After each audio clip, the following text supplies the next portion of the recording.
October 2nd, 2015. It's Friday night in Charlotte, North Carolina, a thriving metropolis of more than 2 million. Charlotte, North Carolina is a really big city and it's growing every day. It's a great town. It has a growing financial sector, which is really driving a lot of people to the area.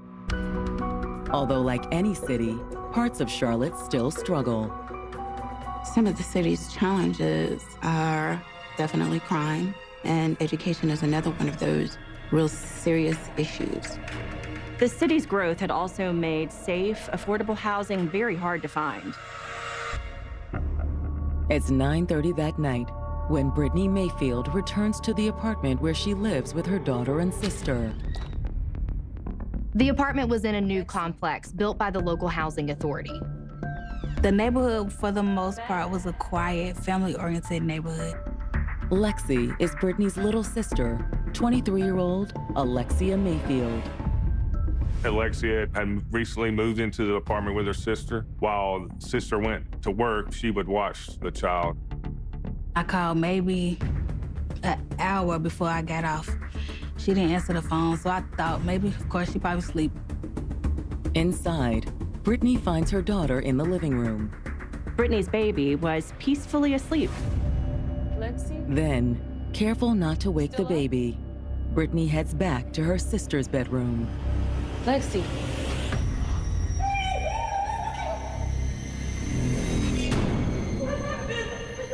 She found her sister on the floor. She see blood coming from Lexi's mouth. She tapped her. She wasn't moving, but her body wasn't cold, it was warm. In a panic, Brittany calls 911 in hopes they can save her sister. But will it be too late? Outgoing 23-year-old Alexia Mayfield was always the center of attention. People gravitated toward her. I was a quiet one. Lexi was the outgoing one, always loud, laughing, goofy. Alexia was the life of the party. You never had a dull moment being around her. She's very bright, smart, funny. She was very fearless. She spoke her mind. Even though I'm the oldest, Lexi was more like the backbone, really. After graduating high school in 2010, Alexia enrolled in an online college with the goal of becoming a pharmacy technician. That's what she wanted to hone in on. And so we would go to the different places like CVS and see what their availabilities were. And she talked about it all the time. She was real excited. Alexia was very ambitious and driven.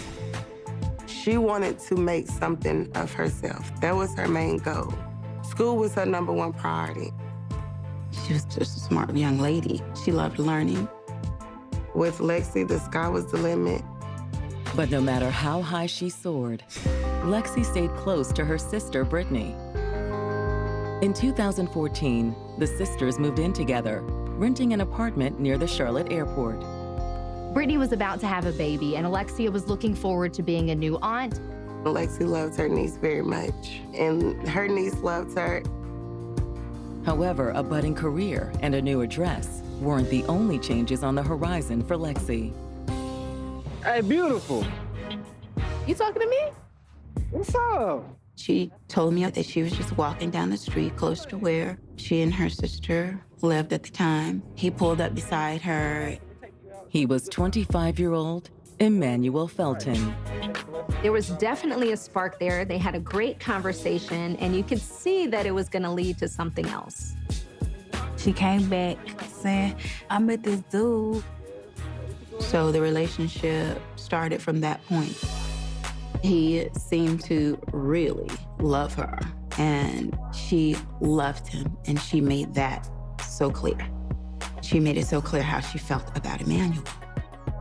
She said, I have somebody that loves me just as much as I love him. Before long, the couple was starting to think about taking the next step. Emmanuel called me one afternoon.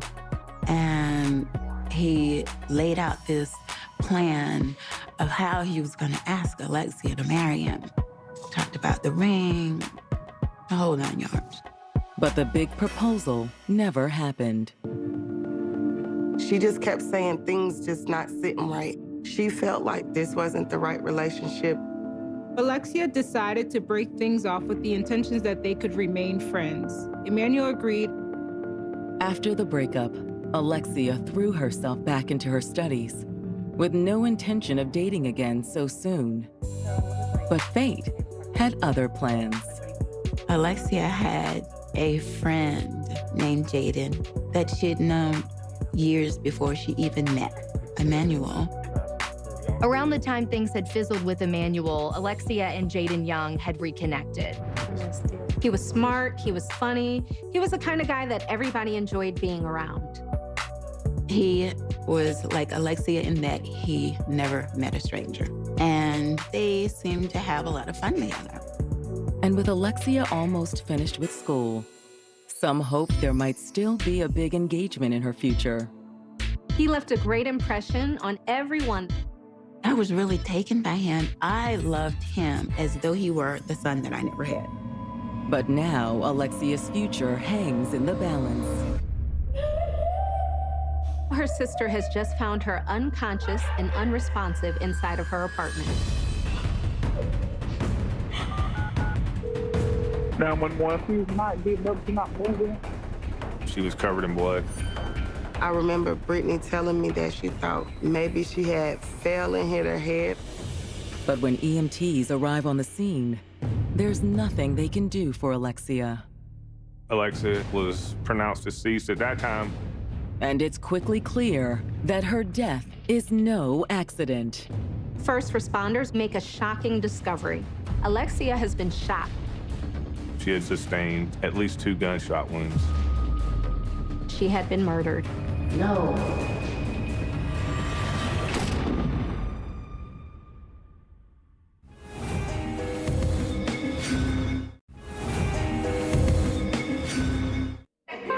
"23-year-old Alexia Mayfield was on the verge of great things. Alexia was looking forward to graduating with her pharmacy technician certification. She also had a promising new relationship with a guy named Jaden Young. The future appeared bright for Alexia.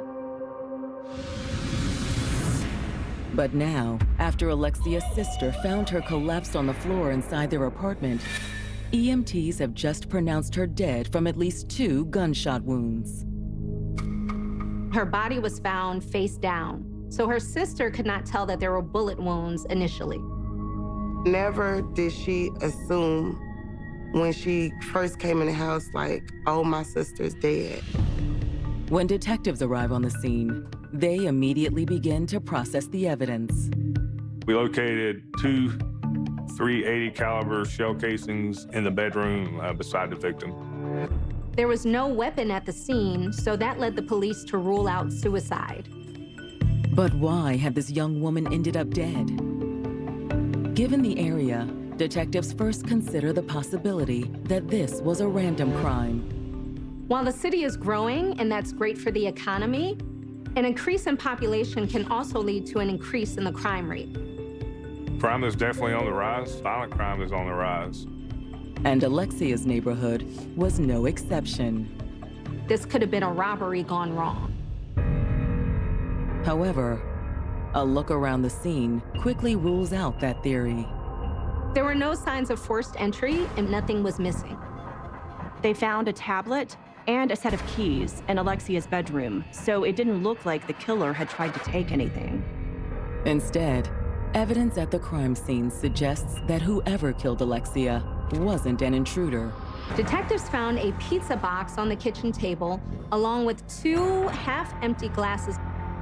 There was an empty bottle of bourbon, which let the police officers know that there was someone else who had been in the apartment that evening, someone who Alexia knew. Hoping that she might know who that someone was, detectives turned to Alexia's sister, Brittany. Brittany was waiting outside while EMTs checked out her daughter. Even though she appeared to be unharmed, they wanted to be sure before releasing her. We know this is hard, but we really need your help if we're going to be able to find out who did this. I'll try. Brittany lost not only just her sister, but also her best friend. Detectives begin by asking Brittany when she had last spoken to her sister. I spoke to Alexia a couple times earlier when I was at work. We talked periodically throughout the day. I would call and check up on her and my baby, see what they were doing. Hey, what's up, girl? Hey, Lexi. Did she eat yet? Yeah, she had a good dinner. She's in the packing plate now, getting sleepy. Lexi sound normal, sound happy. But Brittany says that around 8 o'clock, Alexia stopped responding.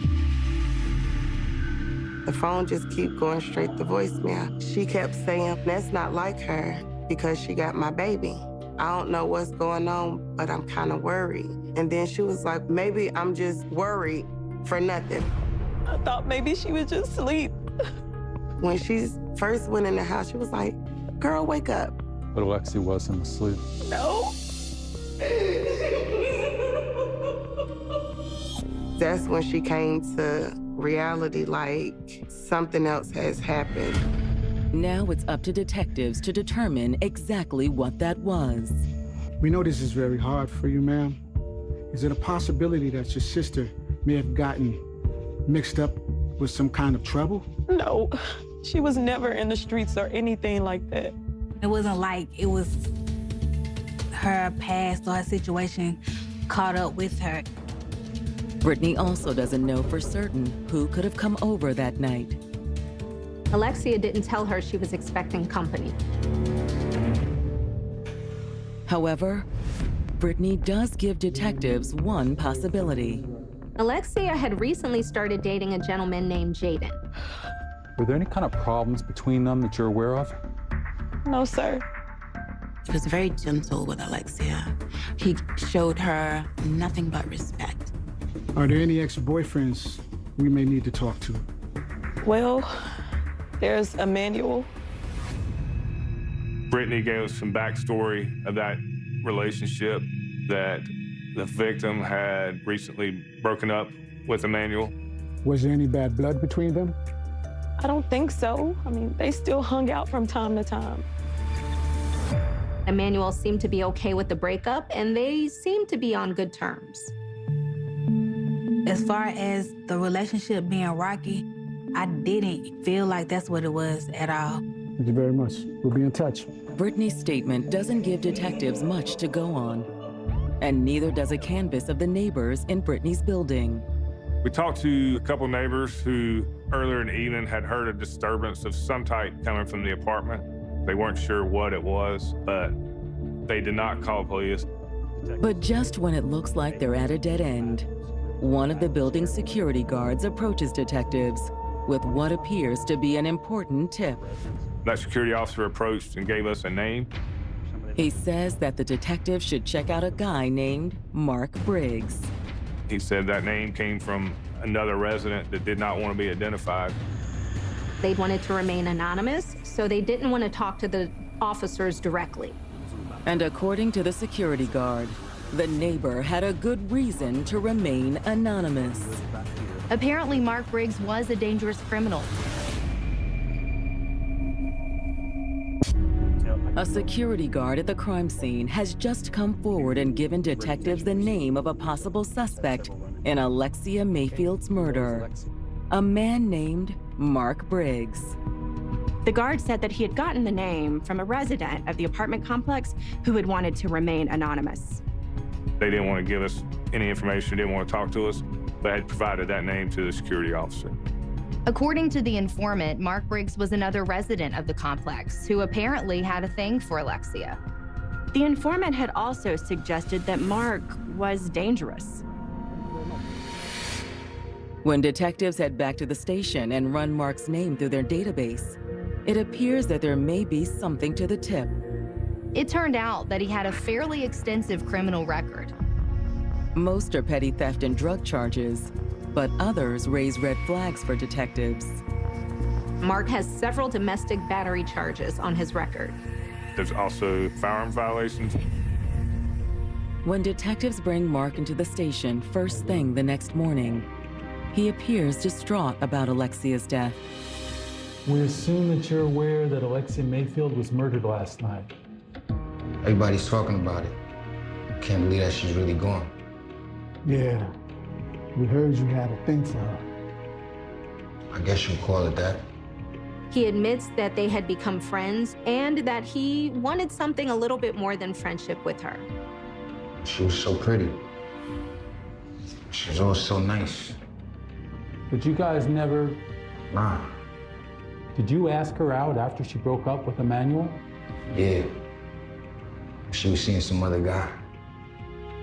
He realized that Alexia just wasn't into him like that.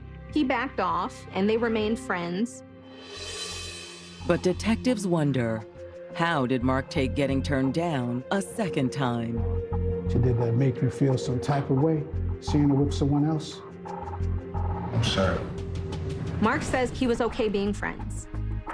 Although detectives wonder if they were still friends, maybe it was Mark who'd spent the evening with Alexia shortly before her murder. Maybe he tried to make a move and things got out of hand. When's the last time you saw Alexia? Yesterday. He said they had met up earlier that afternoon for coffee just to catch up. At any point yesterday were you in her apartment? No. Do y'all think I had something to do with this? Listen, if y'all really want to know what happened to Alexia, I need to go question a new guy, Jaden. Why is that? He says that Alexia had been complaining about her relationship, that Jaden had become more controlling and more jealous. Jealous enough that he'd followed her? Maybe he was angry about Alexia hanging out with Mark and had confronted her about it. Or was it possible Mark was making the whole thing up? He could just be trying to throw them off of his tracks. However, when police ask Mark where he was the previous night, he has an alibi ready. Mark says that he went out to dinner with some friends and later on they went to a club. Detectives will need to follow up on Mark's alibi. But first, they contact Alexia's new boyfriend, Jaden Young. They figure it's about time to bring Jaden in for questioning too. Since he was involved with Alexia at the time, they needed to rule him out. So when did you find out that Alexia had been killed? Last night. Her mother called me and I came straight over. When Alexia was shot and killed, I was over to the apartment and Jaden walked in. Jaden walked in and he felt his knees. And he said, "Mama, I'm so sorry." He said, "Mama, I'm so sorry." His sentiment and his sincerity brought me so much comfort. But was it guilt or grief that evoked such a strong response to Alexia's death? Do you know a guy named Mark Briggs? Yeah, he lives over there near Alexia. You know, she met her for coffee yesterday afternoon, right? Yeah, she might have mentioned it. He never really sweated it because her and Mark were just friends. He also claimed that things weren't all that serious between him and Lexi. He said they had talked about stepping it up eventually once Alexia got out of school, but they just weren't really there yet. Alexia was a die-hard student. She wanted to get her education. You own a gun, Jaden? No, sir. Where were you at last night? I was working. At least until Lexi's mother called me. He said he was here service. When detectives follow up with the rideshare service, their records confirm Jaden's alibi. It appears that he was busy downtown and on the opposite side of Charlotte all evening. But while Jaden's alibi checks out, when detectives speak to Mark's friends, what they learn puts him back on the suspect list. It seems that he met up with his friends for dinner around 6:30. They left the restaurant around 8:30, and they didn't meet back up at the club until about 10:30. So that gives about an hour-and-a-half window where Mark could have committed the crime. he was definitely a person of interest.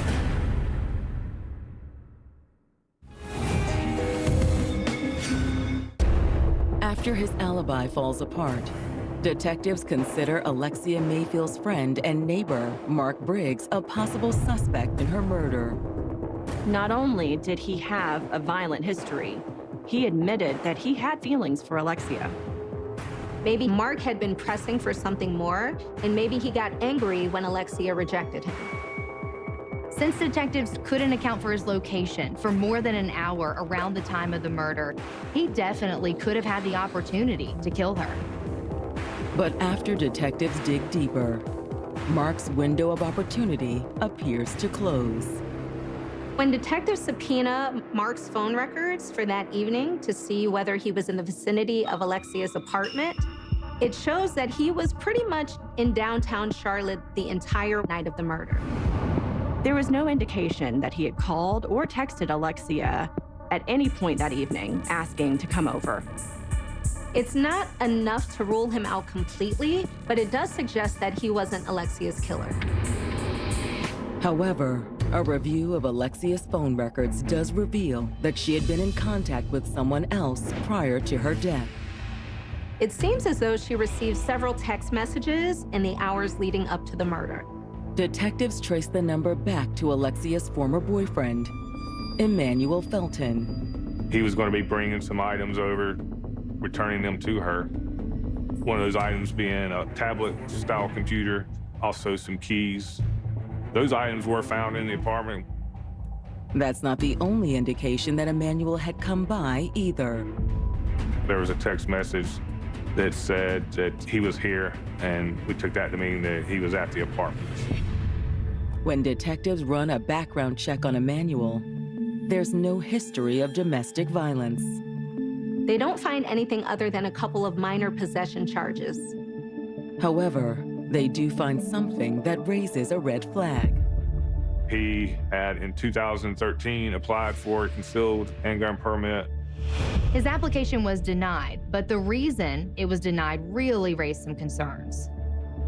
He indicated that he had sought or received mental health treatment, but he would not sign a HIPAA release in order to obtain mental health records. Detectives needed to find out what kind of mental health issues Emmanuel had been dealing with, and if they played any role in Alexia's death. Detectives are wondering if he managed to get his hands on a gun despite his denial for a gun permit. The next question is, why would Emmanuel have wanted to harm Alexia? Detectives learn more about the couple's relationship when they speak to her close friend, Constance Williams. We was more like sisters. She would confide in me. Yes. Constance tells detectives that Alexia had seemed happy with Emmanuel at first. Lexi did love him. She introduced him to the family. However, Constance also says that as the relationship progressed, friends and family saw less and less of Lexi. She wasn't coming around as much. She would start taking the back seat more like, oh girl, I can't. Oh, maybe next time. This wasn't the Lexi that I know. So I kept saying and asking her, like, Lexi, are you okay? Constance says Lexi had eventually confessed that things with Emmanuel weren't going well. Alexia shared that Emmanuel was very controlling and jealous, and he did not want her hanging out with any of her old friends. She would confide in me like, girl, I'm just aggravated. I'm frustrated with this relationship. But she also had a hard time walking away. Alexia really loved Emmanuel. Lexi kept saying she wanted to get out this relationship. Then next thing you know, she'd be like, oh, well, we're back on good terms. We're back together. Everything is okay. However, the relationship continued to spiral out of control. Emmanuel's behavior became increasingly irrational. He would become agitated, kind of irrational. Emmanuel even accused her of cheating on him, which Alexia vehemently denied. She felt like something was wrong with him. She just couldn't put her hands on it. She just kept saying P was kind of crazy. According to Constance, Alexia never uncovered anything about Emmanuel's apparent struggles with mental illness, but she did learn something disturbing. Alexia found out that Emmanuel had started using drugs. She was like, when he's not on it, he's so nice, he's so sweet, but when he is on it, it was more of the bad than the good. His substance abuse definitely contributed to his erratic behaviors and controlling ways. Worst of all, Constance says that Emmanuel's drug use made him violent. She confided in me that he was being abusive. And I know of 3 instances where he has physically abused her. But after a year of dating, Alexia finally had enough. Alexia really couldn't take the emotional roller coaster anymore. She was like, I'm finally leaving him, girl. Constance says that Emmanuel appeared to take the breakup surprisingly well. Basically, Emmanuel was on his best behavior, just like he was anytime she had threatened to leave him in the past. She was like, even though they were splitting, they were still gonna be on good terms. And I just think things is looking up for the better. Especially once Alexia reconnected with Jaden.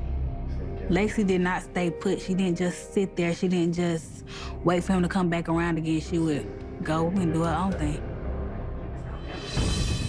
And now detectives suspect that Lexi moving on was Emmanuel's motive for murder. It was just basically jealousy. He chose to do the unthinkable. It was just, if I can't have you, nobody else can. We're not together.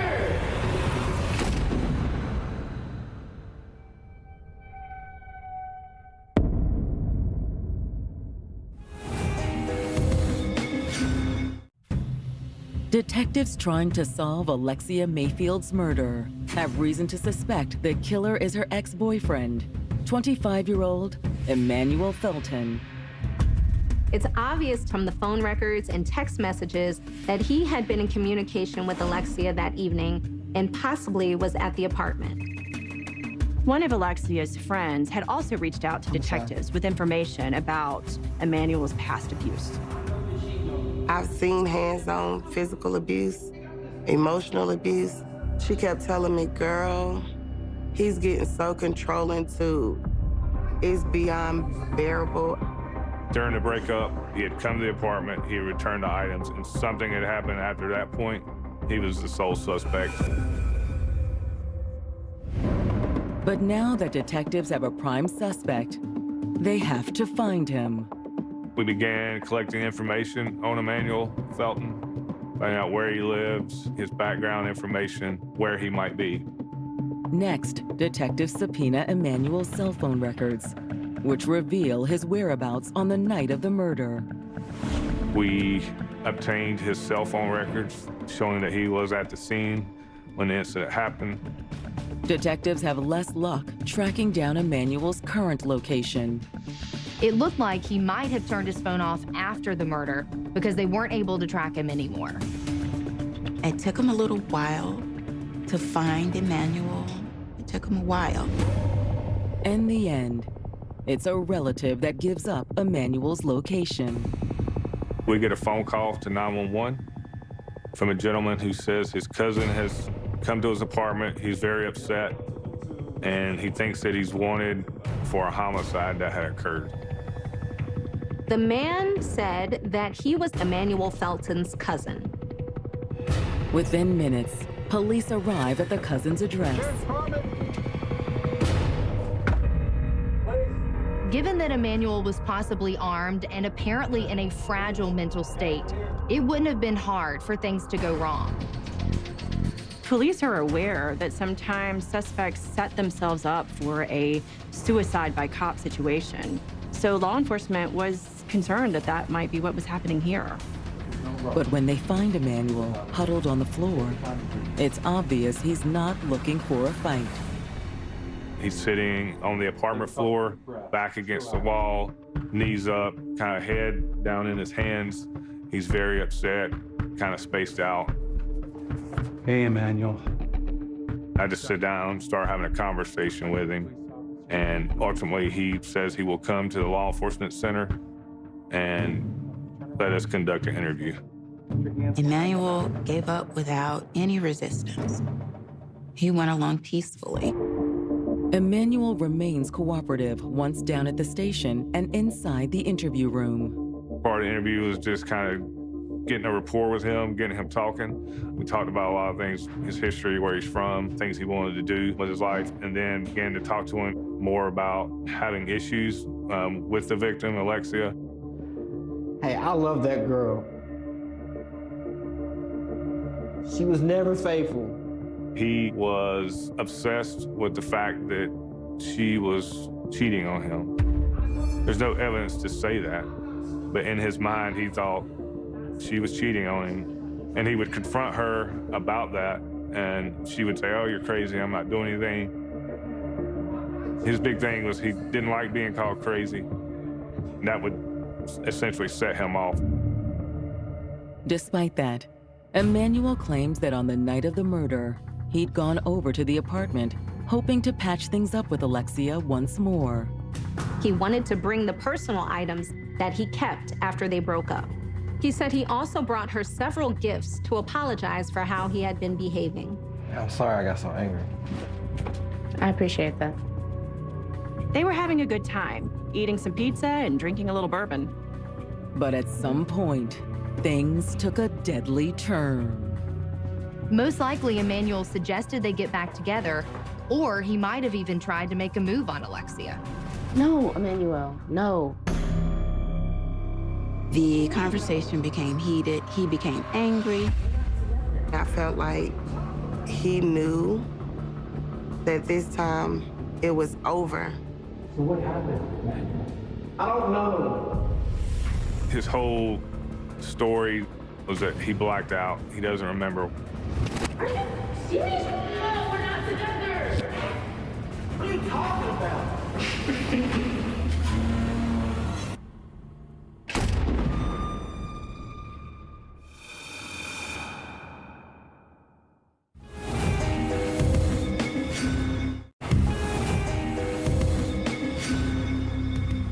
According to the National Alliance on Mental Illness, more than 51 million Americans struggled with mental health problems in 2019.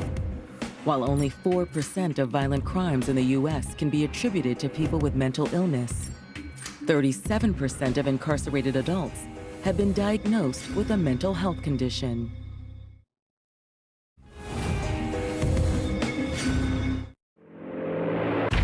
Emmanuel Felton has surrendered to detectives investigating the murder of his ex, 23-year-old Alexia Mayfield. Officers begin to question him, and Emmanuel admits that he went over to Alexia's apartment that night. He was, quote unquote, dropping her clothes off. That's how he got access to the apartment. However, Emmanuel claims not to know how Alexia died. His whole thing was that he didn't remember what happened. He had blacked out. He wasn't sure he had done anything to anyone, that he had hurt anyone. You don't remember shooting Alexia? I was messed up. He was saying he didn't remember because he was a Haze because of drugs. Emmanuel tells police that he had been on a 7-day drug binge prior to the murder. You shot her, Emmanuel, twice. She's dead because of you. Oh, God. He breaks down crying, saying that he never meant to hurt her.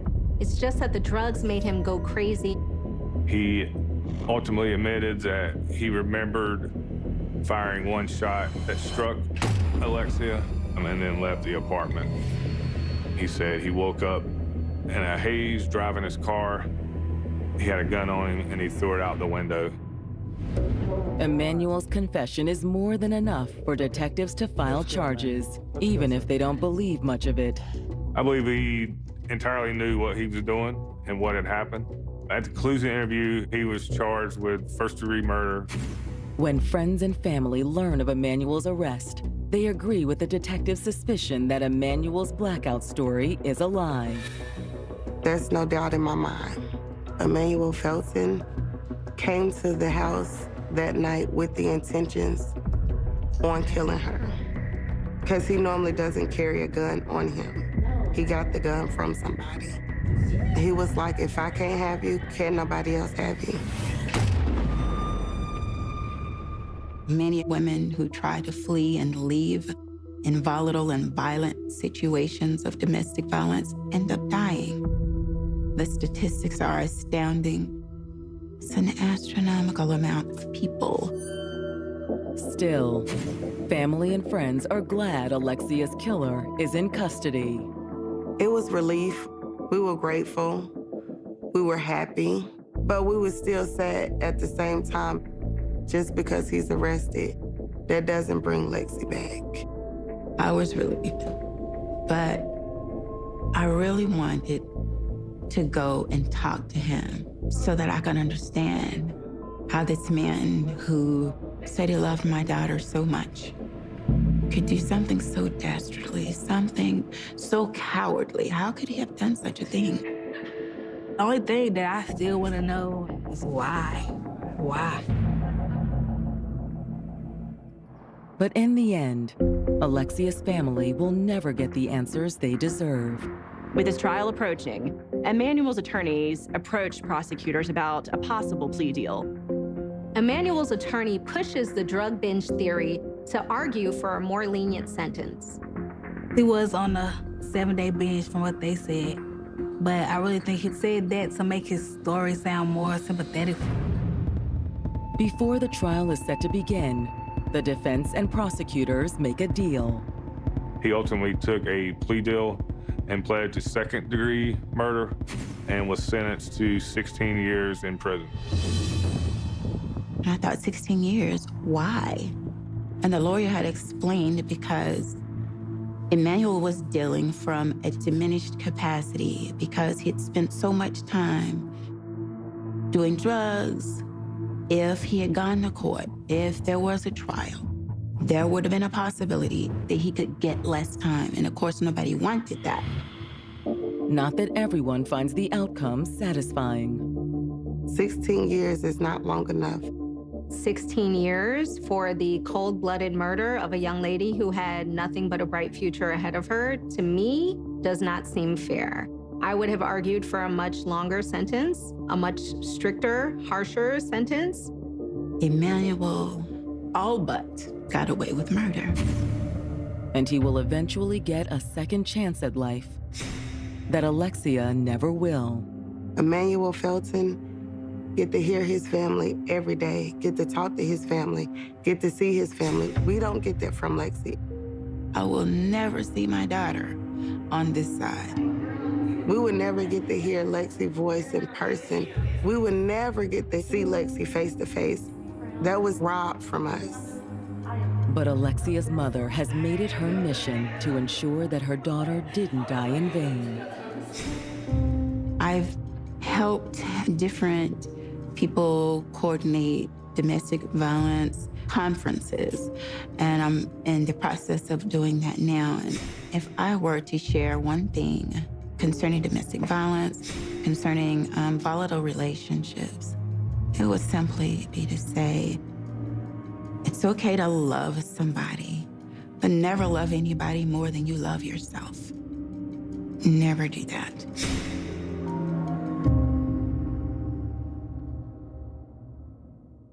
It starts not with a scream, but with the wind. A hollow, whistling gale tearing through the blackwood pines, rattling the window panes of a farmhouse that was supposed to be a sanctuary, but was fast becoming a tomb. November 14th, 1988. A date etched in acid on the collective memory of a town that has spent 36 years trying to forget, trying to wash the blood from its sidewalks, trying to convince itself that the monster was locked away. But monsters don't always wear shackles. Sometimes they wear badges. Sometimes they wear suits. And sometimes they are ghosts that wait in the tall grass for decades, patient and hungry. We're going back to the beginning, to the night the clock stopped, to the moment the prisoner of the century was born from the ashes of tragedy so visceral it didn't just break hearts. It broke the horrifying silence of the Midwest. Panic in the dark. That is the only way to describe the 911 call received by dispatcher Martha Higgins at 11:42 p.m. There were no words, only the chaotic, wet sounds of a struggle, the shattering of porcelain, and a breathy, desperate wheezing that haunted Higgins until her dying day. The line went dead, and in the vacuum of that disconnected call, a nightmare began to bloom. The location was the Harper estate, a sprawling Victorian relic perched on the edge of the sleepy town of Oakhaven. The Harpers were royalty here, old money, pillars of the church, the kind of family that smiled from the front page of the Sunday Gazette. When the first patrol car crested the hill, its red and blue lights cutting through the driving rain, Officer Miller thought he was responding to a domestic dispute. What he found was an abattoir. Community shock. It hit Oakhaven like a physical blow. The front door was wide open, swinging on a broken hinge, banging rhythmically against the frame like a heartbeat. Inside, the grand foyer was slick with it, crimson trails leading into the darkness of the living room. The TV was still on, casting a flickering, manic blue light over the carnage. William Harper, the father, lay by the fireplace, his life ended by blunt force trauma so severe the coroner would later stop counting the fractures. Eleanor, the mother, was found on the stairs, her hand reaching out as if trying to crawl toward the nursery. And the children, 2 of them, gone. Not missing, gone from this world. The brutality was absolute. It was overkill. It was personal. This wasn't a robbery. The silver was untouched, the safe unbreached. This was rage distilled and poured out over a family that everyone swore had no enemies. But the scene wasn't empty. And this is where the story twists, with a trap snaps shut around a man who would spend the next 3 decades screaming into a void that refused to listen. Cowering in the pantry, covered in blood that was not his own, holding a kitchen knife with a white-knuckled grip, was Elias Thorne, the town drifter, the handyman, the man with the shadowed past and the quiet demeanor that people mistook for malice. Elias was the easy answer. He was the puzzle piece that fit without forcing. He had been hired to fix the Harper's roof 3 days prior. He was poor in a town of wealth, solitary in a town of socialites. When Officer Miller leveled his service weapon and screamed for Elias to drop the knife, the look in Elias's eyes wasn't fury. It was terror. He dropped the blade. He felt his knees. He whispered 3 words that would be drowned out by the roar of the media circus and the gavel of a judge hungry for justice. I found them. Immediate aftermath. The news spread faster than the fire that would eventually consume the evidence room years later. By morning, Oakhaven was no longer a town. It was a crime scene. The headlines were savage. The handyman butcher. Slaughter at Harper Hill. The presumption of innocence evaporated the moment the handcuffs clicked. The town didn't want an investigation. They wanted an exorcism. They needed Elias Thorne to be the killer because if he wasn't, if a wandering drifter hadn't committed this atrocity, then the killer was one of them. And that reality was too terrifying to entertain. The forensic unit swept the house, tagging evidence with clinical detachment. A bloody footprint near the back door. The murder weapon, a heavy brass fireplace poker, wiped clean of prints but found in the garden. And Elias's clothes, soaked in the DNA of the victims. It looked like an open-end shut case. A slam dunk for the district attorney who was up for re-election. But looking back through the lens of time, through the cracked glass of hindsight, the cracks in the foundation were there from the very first hour. Strange clue. The back door lock hadn't been picked. It had been opened from the inside. There was a set of tire tracks in the mud on the service road, too wide for Elias's rusted bicycle, too narrow for the police cruisers. And then there was the survivor, a witness who saw nothing, yet saw everything. The family dog, a golden retriever named Buster, was found locked in the basement, unharmed, calm, a dog that barked at the wind but had remained silent while his masters were butchered. The police noted it as a curiosity, a footnote. They didn't ask what kind of intruder the dog would trust. They were too busy building the gallows for Elias. The interrogation. It lasted 48 hours. No sleep, no food, just the relentless pressure of detectives who were under orders to close the case before the Sunday service.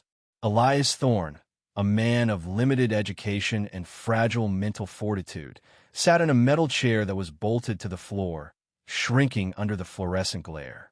They showed him the photos, the bodies.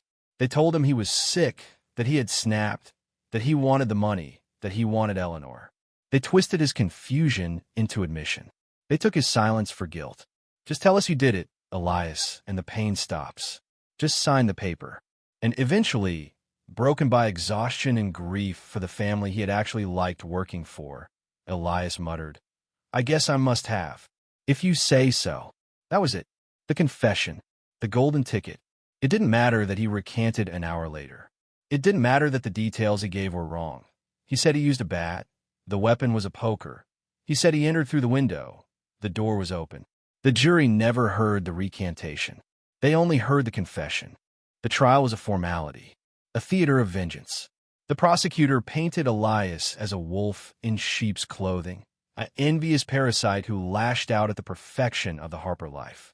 The defense was weak, underfunded, and overwhelmed.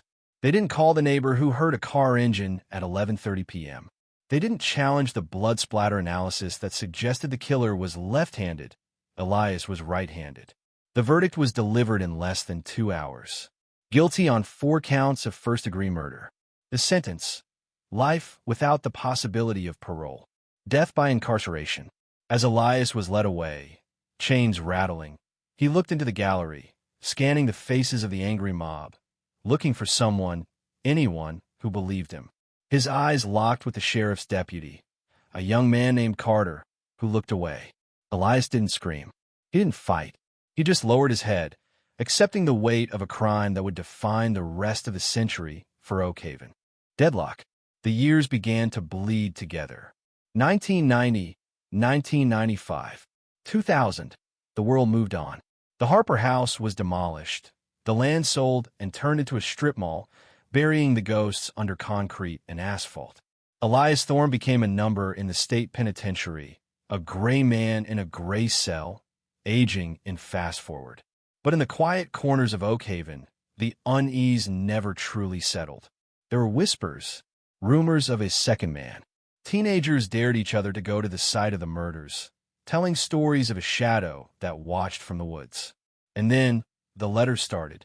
Anonymous, typed on an old typewriter, sent to the local paper, always on the anniversary of the killings. He didn't do it. Just 4 words. The police dismissed them as pranks. The town dismissed them as cruelty. But for a young investigative journalist named Sarah Jenkins, who had grown up in the shadow of the Harper legend, those letters were a siren song. Sarah began to dig. It was 2010. Cold case. She pulled the files from the dusty basement of the courthouse. She looked at the photos with fresh eyes not clouded by the prejudice of 1988. She saw the discrepancies. The timeline didn't add up. The 911 call. Why was the phone found in the kitchen if the bodies were in the living room? Who hung it up? If Elias was in the pantry when the police arrived, who wiped the poker clean?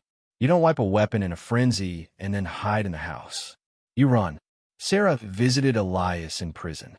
He was an old man now, hollowed out, his spirit eroded by 22 years of cages. But when she asked him about that night, his clarity was chilling. I walked in because the door was open. He rasped, his voice like dry leaves. I saw the boots. The boots? Sarah asked, her pen hovering. Black combat boots, standing at the top of the stairs. Just for a second, before I saw Mrs. Harper. I looked up and I saw the boots. And the mud. Elias didn't wear boots. He wore sneakers. The police report listed Elias's footwear, worn-out canvas sneakers. The muddy footprint on a back porch. It was a boot print, a heavy, treaded boot. Sarah felt a chill race down her spine. This wasn't a detail the police had missed. This was a detail they had buried. The investigation hadn't been incompetent. It had been steered, directed. She went back to the evidence log. Item 402. Plaster cast of footprint found in rear garden. Lost during transfer to storage, 1989. Item 115. Audio tape of initial witness interviews. Corrupted/unplayable. The pattern was undeniable. Systemic erasure. Someone powerful had protected the real killer. someone who had access to the files, to the evidence room, to the narrative. Sarah realized she wasn't just investigating a murder. She was investigating a conspiracy that had held the town in a chokehold for a generation. The Prisoner of the Century wasn't just a catchy headline. Elias Thorne was a human sacrifice offered up to keep the town's secrets safe. The atmosphere in Oak Haven began to shift as Sarah published her findings in a serialized blog. The cold case wasn't cold anymore. It was radioactive. People started talking. Old neighbors who had been afraid to speak up in '88 came forward. One remembered seeing a dark sedan parked down the road that night. Another remembered that the deputy, the one who looked away from Elias in court, had been dating the Harper's eldest daughter, who was away at college and survived. But the daughter had died in a car accident a year after the murders. A tragic accident. Or was it? The threads were unraveling, and they were all leading to a single, terrifying knot. Tension rising. 2024, the breakthrough. DNA technology had advanced light years since the primitive testing of the late 80s. Sarah petitioned for a re-examination of the clothes Elias was wearing. Not the blood of the victims. We knew that was there because he tried to help them, but the touched DNA on the collar of his shirt. Elias had claimed the real killer grabbed him, shoved him toward the pantry before fleeing. If that was true, the killer's skin cells were on that fabric. The state fought it. The DA's office blocked the motion 3 times. They cited costs. They cited protocol. They cited the finality of judgment. But the public pressure was a tidal wave. The Innocence Project got involved. A high-profile lawyer took the case pro bono. The court was forced to yield. The lab results took 6 weeks. 6 weeks of holding breath. 6 weeks of Elias sitting in his cell, staring at the concrete ceiling, wondering if hope was just another form of torture. When the envelope arrived on Sarah's desk, her hands trembled so hard she could barely use the letter opener. She pulled out the report. She scanned the technical jargon, the loci matches, the probability ratios. And then she saw the name. It wasn't a match to Elias. It wasn't a match to an unknown drifter. It was a match to a profile already in the national database. A match that turned the entire theory of the crime upside down. The killer wasn't a stranger. The killer was blood. The twist. The DNA belonged to William Harper's estranged brother, a man who had been written out of the family history, a black sheep believed to be living in Europe, a man named Julian Harper. But Julian Harper had supposedly died in 1987, a year before the murders. How can a dead man leave DNA on a collar? How can a ghost wear combat boots? The grave in the family plot was marked Julian Harper. But when Sarah and her legal team secured an exhumation order, forcing the town to dig up its past quite literally, the coffin was opened under the gray morning sky. The wood was rotted, the lining decayed. And inside? Rocks. Just rocks. The realization hit with the force of a freight train. Julian hadn't died. He had faked his death to escape gambling debts, debts that threatened to swallow the family fortune. He had returned that night, not to reconcile, but to liquidate the assets, the living, breathing assets. And he hadn't come alone. He had help. Help from the inside. Help from someone who could ensure the police looked the other way. The investigation pivoted. Who was the officer in charge of the initial scene? Who was the one who lost the footprint cast? Who was the one who took the initial call and corrupted the tape? Former sheriff unstable. We look at the records. Sheriff distinct. Retired now. Living in a cabin by the lake. A man who had bought a boat with cash 2 weeks after the murders. The pieces slammed together. The prisoner of the century sat in a cage because the sheriff and the brother had orchestrated a massacre for insurance money and freedom. Elias Thorne was just the convenient fool who walked through the wrong door at the wrong time. But the story doesn't end with a file being stamped. It ends with a confrontation. Sarah, armed with the DNA evidence and the empty coffin report, drove to the sheriff's cabin. The sun was setting, casting long, bloody shadows across the water. She wasn't there to interview him. She was there to tell him it was over. The climax of 36 years of lies was about to unfold on a porch that smelled of pine needles and old bourbon. The silence at the lake was deafening. Former Sheriff Silas Vance sat on his porch, a man carved out of oak and regret, watching the ripples on the water as if waiting for the bodies to float to the surface. Sarah Jenkins didn't wait for an invitation. She stepped out of her car, the gravel crunching under her boots, a sound that mirrored the breaking of a 36-year-old lie. She held the DNA report like a thermal detonator. The coffin was empty. Silas, she said, her voice steady despite the adrenaline coursing through her veins. The old man didn't flinch. He didn't turn. He just took a slow, methodical sip of his drink. "Rocks," he whispered, a ghostly chuckle escaping his throat. "We thought the weight would be enough.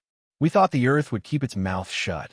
Community shock had turned into a private confession in the twilight of a dying day. The conspiracy was a clockwork mechanism of greed. Julian Harper hadn't just returned from the dead. He had returned as a predator. The night of November 14th wasn't a random outburst. It was a scheduled execution. Silas Vance, then a young, ambitious deputy with gambling debts of his own, had been the inside man. He didn't pull the trigger, or in this case, swing the poker, but he provided the key. He provided the window of time. He provided the silence. While the Harper family was being systematically erased from existence, Silas was sitting in a patrol car 2 miles away, smoking a cigarette and watching the second hand of his watch crawl toward midnight.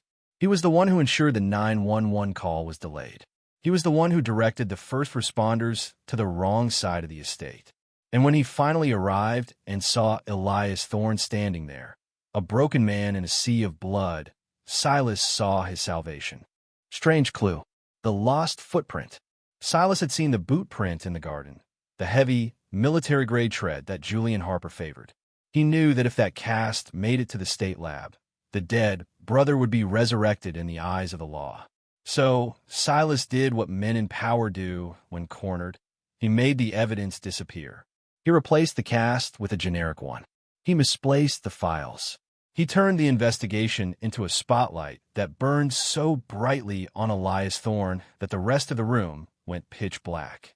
The Prisoner of the Century was a masterpiece of forensic theater, directed by a man with a badge and performed by a town that needed a villain to sleep at night. But the twist was deeper than Sarah could have imagined. As Silas talked, the air grew colder. Julian Harper hadn't just disappeared again after the murders. He hadn't fled to Europe or South America. He had stayed, under a different name, with a different face, funded by the inheritance that Silas helped him funnel through offshore accounts. Julian Harper had been living in plain sight, a philanthropist in a neighboring state, a man who donated to police charities and sat on the boards of hospitals. The horror wasn't just that an innocent man was in prison. It was that the monster was thriving, feeding off the very system meant to hunt him. Sarah felt the walls closing in. This wasn't just a cold case anymore. It was a live wire. "Where is he?" "Silas," she demanded. The former sheriff finally looked at her, his eyes milky with cataracts and fear. "He's coming here, Sarah. He's been coming here every year on the anniversary. To pay me. To keep the ghost in the grave." The realization hit her like a physical blow. The anniversary was tonight, November 14th. The cycle was repeating. The wind began to howl through the pines, the same whistling gale that had preceded the massacre in '88. The cinematic tension was no longer a storytelling device. It was a reality. Deadlock broken. Sarah reached for her phone, but the signal was gone. The tower was down or jammed. A dark sedan, the same model described by the neighbors decades ago, crested the hill, its headlights cutting through the mist like twin searchlights. The hunter had returned to the scene of the crime. Julian Harper, the man who didn't exist, stepped out of the vehicle. He didn't look like a monster. He looked like a grandfather. He wore a cashmere coat and expensive leather gloves. But his eyes, they were the same eyes Elias Thorne had described in his nightmares. Cold, void of empathy. The eyes of a man who had watched his own brother plead for mercy and felt nothing but the weight of the silver in his pockets. The confrontation on the porch was a collision of eras. The journalist, the corrupt lawman, and the ghost. Julian looked at Sarah, then at the DNA report in her hand. He didn't deny it. He didn't run. He smiled. 36 years, he mused, his voice smooth and cultured. A remarkable run for a man who died in a boating accident. He looked at Silas. "You're getting sloppy, Silas. You let a girl with a blog undo a lifetime of work." The threat was implicit, vibrating in the air. The mystery was solved, but the danger was just beginning. The prisoner of the century was still behind bars, and the only people who could free him were standing on a remote porch with a man who had already proven he could make a family vanish. Motive revealed. It wasn't just the money. It was the resentment. Julian had always been the shadow, the failure, the one the Harpers were ashamed of. Killing them wasn't just about the bank accounts. It was about erasing the legacy that had rejected him. He had turned their sanctuary into a slaughterhouse to prove that their perfect life was as fragile as glass. And he had used Elias, the lowly handyman, as the final insult. He had forced the Harpers to be avenged by a lie, ensuring that even in death, they would never have the truth. It was a crime of ego, a cinematic villainy that transcended simple theft. As Julian moved towards Sarah, the flash of a camera went off. Not Sarah's. From the woods. Dozens of flashes. The community shock was about to go viral. Sarah hadn't come alone. She had spent weeks coordinating with a federal task force, knowing that the local police were still haunted by Silas's influence. The trees began to bleed men in tactical gear. The red dots of laser sights danced across Julian's expensive coat. The game of shadows was over. The lights were being turned on, and the monsters had nowhere to hide. The arrest was silent. Julian Harper didn't fight. He simply closed his eyes, the mask of the philanthropist slipping to reveal the hollow shell beneath. Silas Vance went to his knees, weeping not for his sins, but for the loss of his comfort. The strange clue of the empty coffin had led to the final twist that no one in Oakhaven saw coming. The headlines for the morning editions were already being written. The ghost of Harper Hill captured. Sheriff's shame. And the one that mattered most. Elias Thorne is innocent. But for Elias, the news wouldn't come from headline. It would come from Sarah. She drove through the night back to the state penitentiary, the DNA report tucked into her passenger seat like a holy relic. The sun began to rise over the horizon, a pale, cold yellow that struggled to pierce the fog. The lingering shock of 36 years was finally beginning to dissipate, replaced by a raw, aching sense of justice that felt too little, too late, yet absolutely necessary. The gates of the prison creaked open. Sarah walked through the sterile, echoing hallways, past the guards who had looked at Elias as a monster for decades. She reached his cell. He was sitting on his bunk, his hands folded in his lap, the same way he had sat every morning since 1988. He didn't look up when she approached. He had stopped expecting visitors years ago. "Elias," she whispered. He looked up, his eyes unfocused. "We found the boots, Elias. We found the man who wore them." The silence that followed was the most powerful sound Sarah had ever heard. It wasn't a cheer. It wasn't a sob. It was the sound of a man finally breathing for the first time in a third of a century. The prisoner of the century was a prisoner no more. But as he stepped out into the morning air, squinting at a world that had moved on without him, the haunting memories remained. He looked at his hands, the hands the world thought were stained with blood, and he saw only the tremors of an old man who had lost everything but his name. The community of Oakhaven would have to reckon with what they had done. They would have to look at the empty chair at the Harper table and realize that the tragedy hadn't ended in 1988. It had been a living, breathing thing, fed by their silence and their hunger for a scapegoat. The impact of the case was a scar that would never fully heal. The twist had provided the answer, but it couldn't provide the time back. It couldn't bring back the Harpers. It couldn't give Elias his youth. As the cinematic narration reaches its emotional climax, we are left with a chilling question. How many more Eliases are sitting in the dark, waiting for a journalist with a pen or a scientist with a test tube to find a strange clue that was ignored? The cold case was solved, but the frost remains. The iron gates didn't groan when they opened. They hissed, a clinical metallic sound that signaled the end of a 36-year sentence. Elias Thorne stepped across the threshold, his feet hitting pavement that felt alien, his lungs drawing in air that didn't smell of floor wax and despair. For the prisoner of the century, the sun was a hostile witness, blinding and accusatory. He stood there, a ghost in a cheap suit provided by the state, clutching a plastic bag containing the remnants of a life interrupted. A rusted watch that had stopped in 1988, a faded photograph of his mother, and the same house key that no longer fit any door in existence. The community shock was now a national spectacle. The cameras were waiting. The vultures of the 24-hour news cycle, the very same machine that had branded him a butcher decades ago, were now hungry for his tears. But Elias had no tears left. He was a man hollowed out by the very justice system that now claimed to be his savior. The scene was a media feeding frenzy. Elias, how does it feel? Elias, do you forgive the town? Elias, what's the first thing you're going to eat?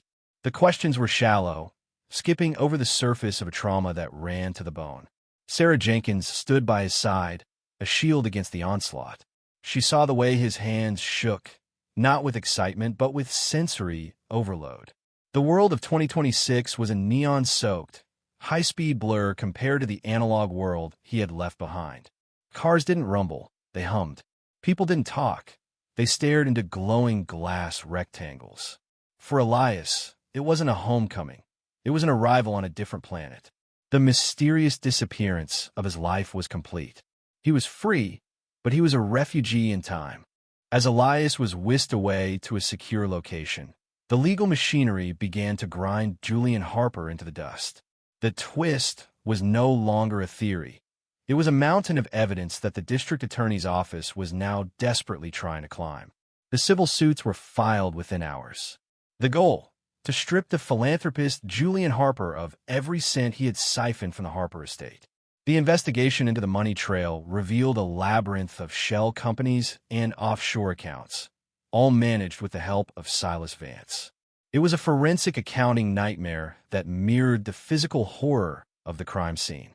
Every dollar Julian had spent on charity, every gala he had attended, every ribbon he had cut, was paid for in the blood of his brother, his sister-in-law, and his nephews.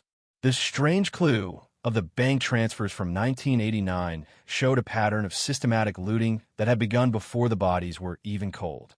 The town of Oakhaven was in a state of paralysis. The community shock had mutated into a profound collective guilt. The local diner, where men used to sit and swap stories of how glad they were that Thorne was locked up, was now silent. People looked at the ground when they walked past the site of the old Harper estate. They weren't just mourning the victims anymore. They were mourning their own complicity. They had built their sense of safety on a foundation of lies. They had allowed a man to rot in a cage because it was easier than looking at the darkness in their own backyard. The cold case wasn't just about a murder. It was a mirror reflecting the ugliness of a town that chose vengeance over truth. Sarah Jenkins didn't stop at the release. She knew that innocent was just a word. Restitution was a battle. She began to dismantle the sheriff's shame, digging into every case Silas Vance had ever touched. If he had framed Elias, who else had he buried? The investigation widened, turning from a single murder into a systemic audit of Oakhaven's history. Strange clues emerged from other files. Unexplained disappearances, accidental fires, evidence that vanished like smoke. Silas Vance hadn't just protected Julian Harper. He had run the town like a personal fiefdom, using the Harper massacre as the ultimate leverage. He had held the town hostage with their own fear, and now the walls were finally coming down. Back in the secure apartment, Elias sat by the window, watching the traffic. He didn't want the fancy meals Sarah offered. He didn't want the new clothes. He wanted to talk about the garden. William loved those peonies, he murmured, his voice still a raspy shadow. He used to tell me that the soil in Oakhaven was the best in the state. He didn't know it would be his grave. The vivid language of his memory was the only thing that remained intact. He remembered the smell of the rain that night. He remembered the way the light caught the brass poker before it was swung. He remembered the sound of the back door clicking shut, the sound of Julian Harper walking out into a new life, leaving Elias to pay the bill. The deadlock of the legal system began to break under the weight of public outrage. The governor issued a formal apology, a gesture that felt like a bandage on a gunshot wound.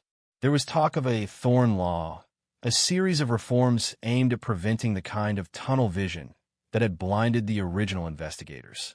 But for Elias, the politics were noise.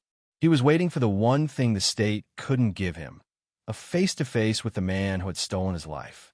He wanted to look Julian Harper in the eye, not through a lawyer or a screen, but in the flesh. He wanted to see if the monster still had a soul, or if it was just rocks all the way down.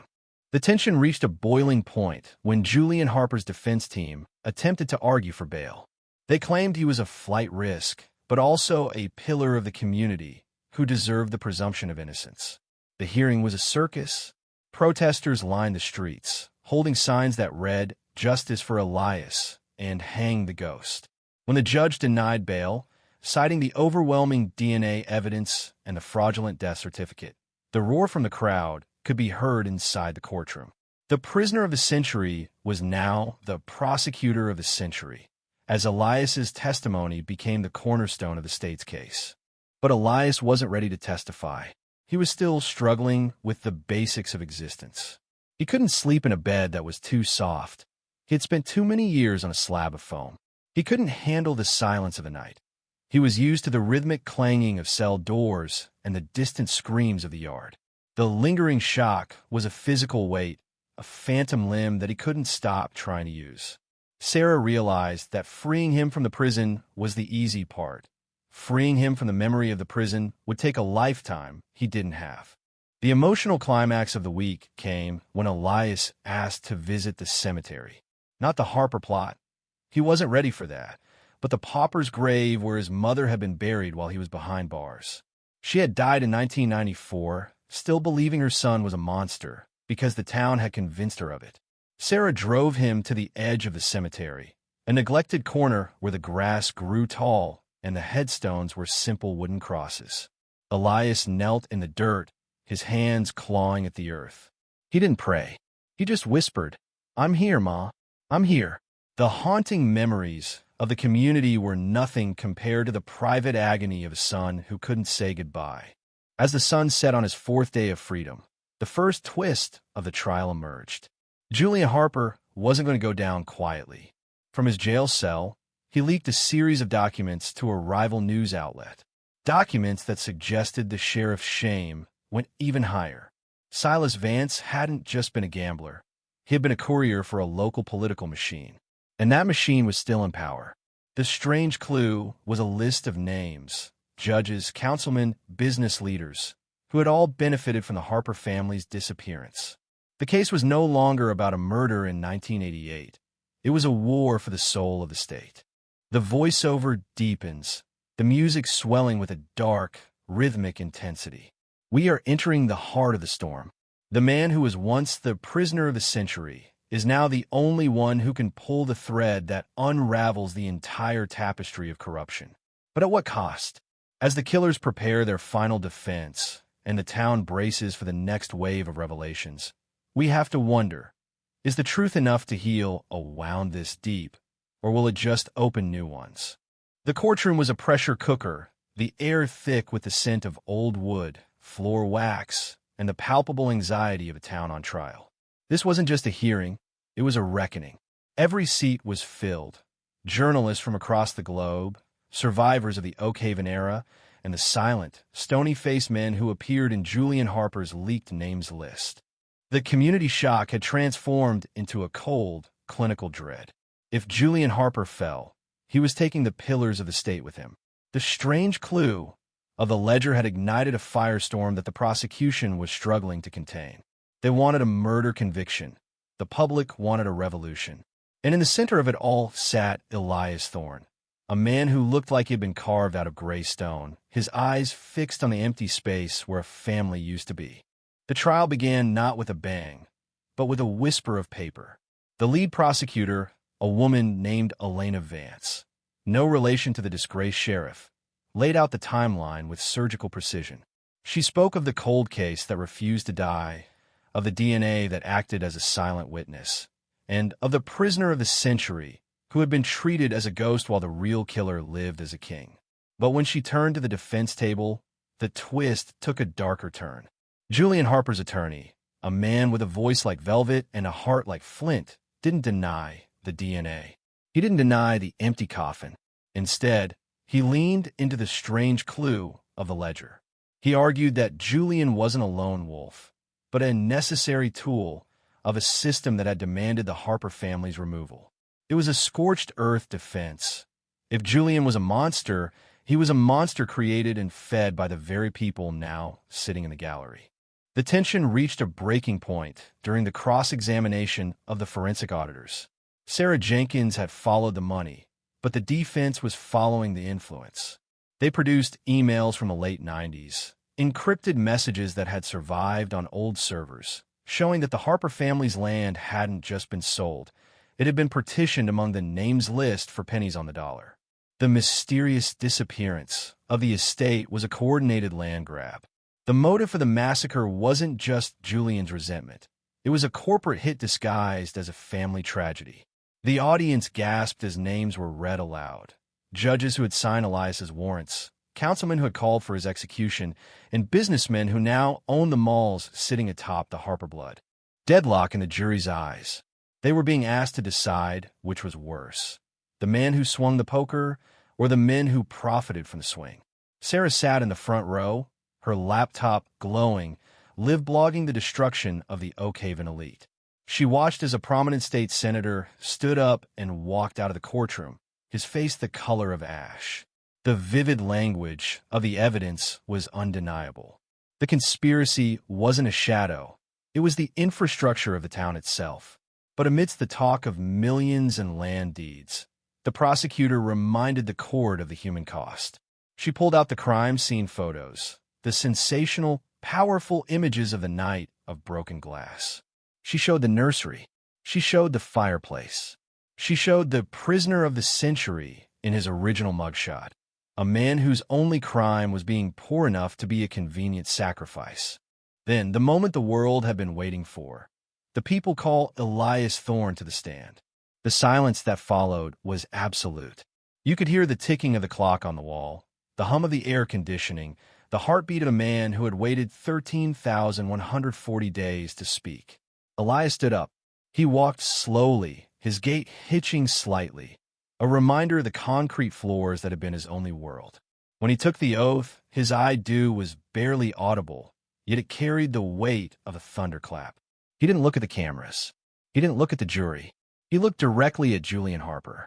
The investigation process of the mind began. Elena Vance spoke gently, guiding Elias back to 1988. "Tell us about the boots, Mr. Thorne." Elias closed his eyes, and for a moment, he wasn't in a courtroom. He was back in the Harper hallway. "They were heavy," he whispered. "They made a sound like grinding bone on the hardwood. I was in the pantry. I saw them through the slats. Black, shiny, covered in the mud from the service road." He described the strange clue of the silence, how the family dog hadn't barked because it knew the man in the boots. He described the smell of the rain and the metallic tang of the air. He wasn't just testifying. He was recreating the scene with a tense and dramatic storytelling that left the jury breathless. But then came the cross-examination. The defense attorney moved in like a shark. "Mr. Thorne, you confessed. You signed the document. You told the police you were the one." This was the moment of deadlock. The attorney hammered him on his memory, on his limited education, on the fragile mental state that the original police report had emphasized. He tried to make the jury believe that Elias was a confused old man whose memory had been poisoned by Sarah Jenkins and the media. "Isn't it true, Mr. Thorne, that you're just looking for a payday? That you've traded one lie for another?" Elias didn't flinch. He leaned forward, his face inches from the microphone. "I didn't have a voice for 36 years, he said, his words concise, fast-paced, and vivid. "They took my name. They took my mother's last years. They took the Harpers, who were the only people who ever treated me like a man. You can call me a liar. You can call me a fool. But the DNA doesn't lie. The empty grave doesn't lie. And that man," he pointed a trembling finger at Julian Harper, "is the only reason I know what the inside of the cage feels like." The emotional climax hit the room like a physical shock. Several jurors were openly weeping. The prisoner of the century had finally stepped out of the shadow. The aftermath of the day's testimony was chaotic. Outside, the lingering shock had turned into a vigil. People held candles for the Harpers and for Elias. The haunting memories of the community were being purged in the light of the truth. But as Sarah walked Elias to the car, she noticed a black sedan following them. Not Julian's, but one of the names list vehicles. The twist wasn't over. The men who had profited from the '88 massacre were realizing that Julian's conviction was only the beginning. If the system was to be saved, the witness had to be silenced. The voiceover darkens as we realize the danger hasn't passed. It has merely changed shape. The cinematic narration pulls back, showing the courtroom lights turning off, one by one. The cold case is being solved, but the price of the solution is rising. As we prepare for the next phase of the trial, a chilling detail emerges. Silas Vance has disappeared from his lakeside cabin. The man who held the keys to the names list is gone, leaving behind a strange clue on his kitchen table, a single brass fireplace poker, wiped clean, just like the one from 36 years ago. The cycle of violence is threatening to close its loop. The manhunt for Silas Vance didn't start with a siren. It started with a void. When federal agents breached the lakeside cabin at 4 a.m., the coffee was still warm, the television was humming with static, and the back door was swaying in the damp lake breeze. But the sheriff's shame was gone. The only thing left behind was a strange clue that sent a shiver through the heart of the investigation. A heavy, brass fireplace poker, identical to the murder weapon from the Harper estate, placed meticulously in the center of the kitchen table. It was a message, a signal to the names list that the silence was breaking and the predator was back on the prowl. Community shock shifted into raw, unadulterated panic. The man who had spent 36 years keeping the town's secrets was now a ghost in the machine, and a ghost with nothing left to lose is the most dangerous entity on Earth. As the sun rose over the jagged peaks of the Oakhaven Valley, the investigation process turned its eyes toward the woods. This was Silas's territory. He knew every deer trail, every abandoned mine shaft, every hollowed-out tree where a man could disappear. But as Sarah Jenkins pored over the old crime scene maps, a new chilling detail emerged. The 1988 report had always mentioned the back door being open, but it never explained the lack of a struggle at the entry point. The vivid language of the forensics suggested the Harpers hadn't just been surprised. They had been betrayed. They had let the killer in. And if Julian Harper was the dead brother, who was the one who turned the key? Who was the second man?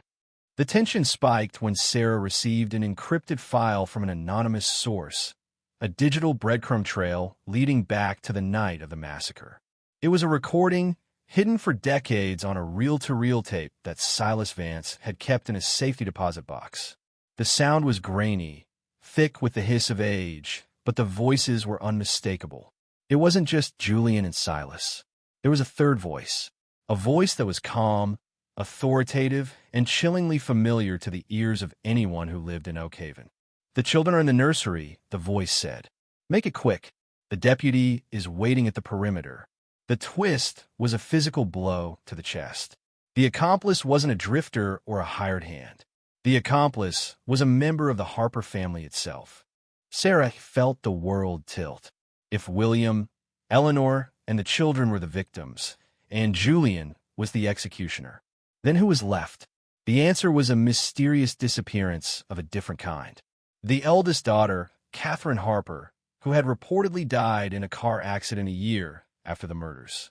But as Sarah dug into the cold case records of that accident, she found no body, no autopsy, no death certificate, just a scorched car at the bottom of a ravine and a grieving Uncle Julian who had handled all the arrangements. The names list wasn't just about land. It was about the survival of a bloodline that had decided to prune its own branches. Meanwhile, for Elias Thorne, the lingering shock was being replaced by a terrifying sense of déjà vu. He sat in a safe house, guarded by federal marshals, but the walls felt thinner than they did in prison. He could feel the eyes of the town on him, not eyes of pity, but eyes of hunger. He was the only witness left who had seen the second man, without realizing it. There was a shadow, Elias whispered to Sarah over a secure line. I told the police back then. I saw a shadow in the nursery window. It was small, too small to be Julian. I thought it was a ghost. I thought I was losing my mind. But it wasn't a ghost. It was a sister watching her family die. The search for Silas Vance took a dramatic turn when his vehicle was found submerged in the Blackwood River. But there was no body inside. Only a waterproof bag containing the original 1988 evidence logs, the ones that had been marked lost for decades. Inside those logs was this strange clue that changed everything. A fingerprint found on the nursery door handle that didn't match Julian, Elias, or the parents. It matched Catherine Harper. The prisoner of the century had been the decoy for a daughter who wanted her inheritance early and a brother who wanted his revenge. The community shock was about to become a national scandal that would redefine the word betrayal. As the cinematic narration reaches a fever pitch, we see the manhunt intensify. Helicopters with thermal imaging swept the forest, their searchlights dancing like restless spirits over the canopy. Sarah Jenkins, realizing she was now a target, began to broadcast her findings in real time, turning the internet into a digital shield. The truth is out, she told her millions of listeners. The Harper massacre wasn't a robbery. It was a harvest. But the harvest wasn't over. In the shadows of the safe house, a door creaked open. Not the front door, which was guarded by armed men, but the basement door, the one that connected to the Old Town tunnels. The sensational, powerful climax of the section arrives as a figure emerges from the darkness. It's not Silas Vance. It's a woman, her face weathered by decades of hiding, her eyes reflecting the same cold light as Julian's. Catherine Harper had returned to finish what she started 36 years ago. She didn't want the money anymore. She wanted the silence. The deadlock of the trial was about to be broken by a final act of violence. Elias Thorne looked up from his chair, seeing the shadow from the window finally step into the light. "I know those boots," he whispered, his voice cracking. "I know that sound. The sound of grinding bone on hardwood. The sound of a family being erased." The mysterious disappearance of the truth was coming to an end, but the cost was going to be measured in more than just years. As the screen fades to black, the only sound is the rhythmic thumping of a heart and the distant, mournful howl of a dog that finally, after 3 decades, has something to bark at. The basement door didn't just open, it exhaled. A cold, damp draft carrying the scent of wet earth and ancient rough flooded the sterile safe house, extinguishing the warmth of the artificial light. Elias Thorne didn't scream. After 36 years in a concrete box, he had forgotten how to make a sound that expressed anything but endurance. He simply stared as the figure stepped out of the dark, a silhouette that fit the strange clue of the nursery shadow perfectly. Catherine Harper wasn't a ghost, but she was a haunting made flesh. Her hair was a shock of white, her skin like parchment, but her eyes held the same predatory glint that had burned in Julian's. "You should have stayed in the dark, Elias," she whispered, her voice a sandpaper rasp. "The world was kinder to you when you were a monster." The community shock was no longer a headline. It was a breathing, lethal presence in a room. The tension in the safe house was absolute, a cinematic deadlock where every second felt like an hour. Outside, the federal marshals were focused on the perimeter, their thermal scopes scanning the tree-line for Silas Vance, never imagining that the threat was rising from the floorboards. Catherine didn't hold a poker. She held a suppressed pistol, a modern tool for a woman who had spent decades mastering the art of the mysterious disappearance.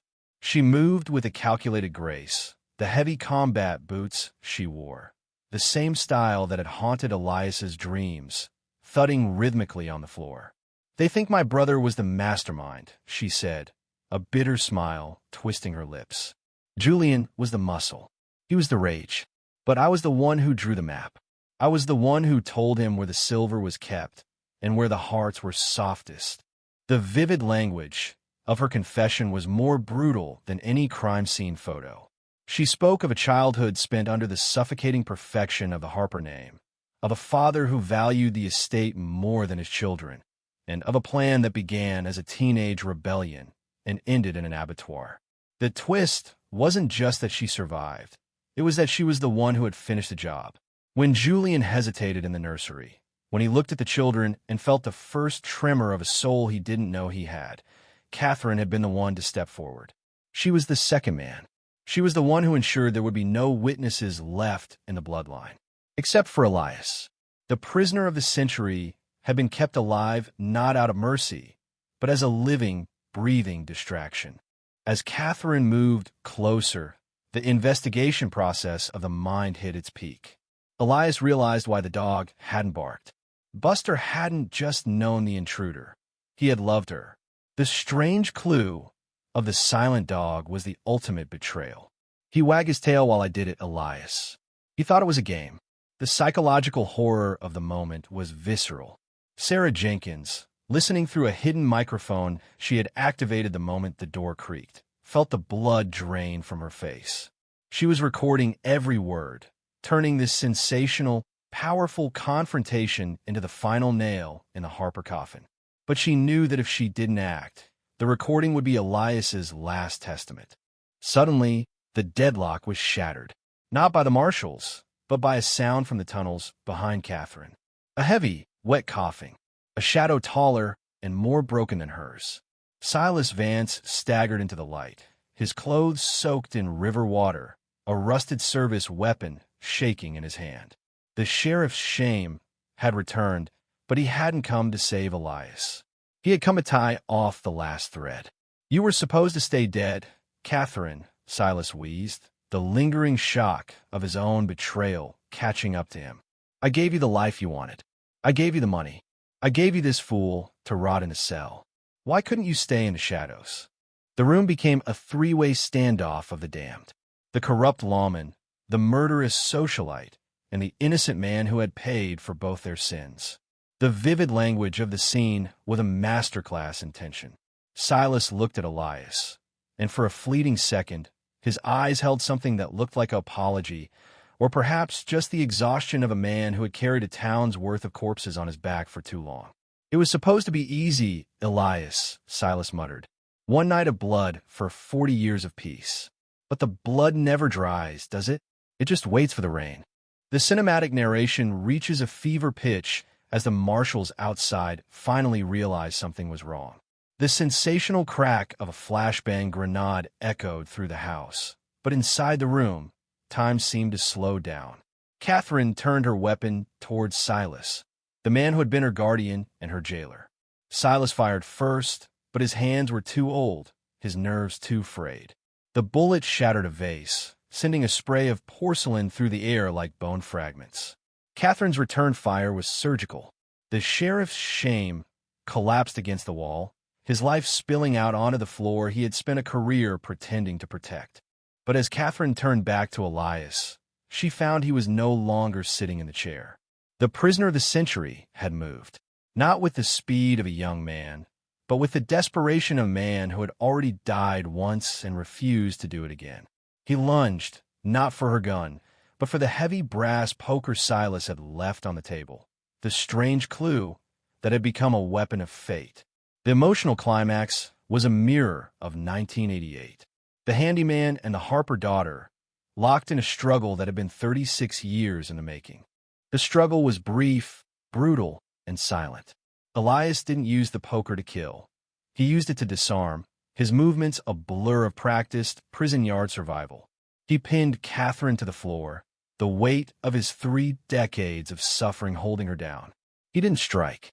He just looked into her eyes, seeing the reflection of the girl who had watched from the nursery window.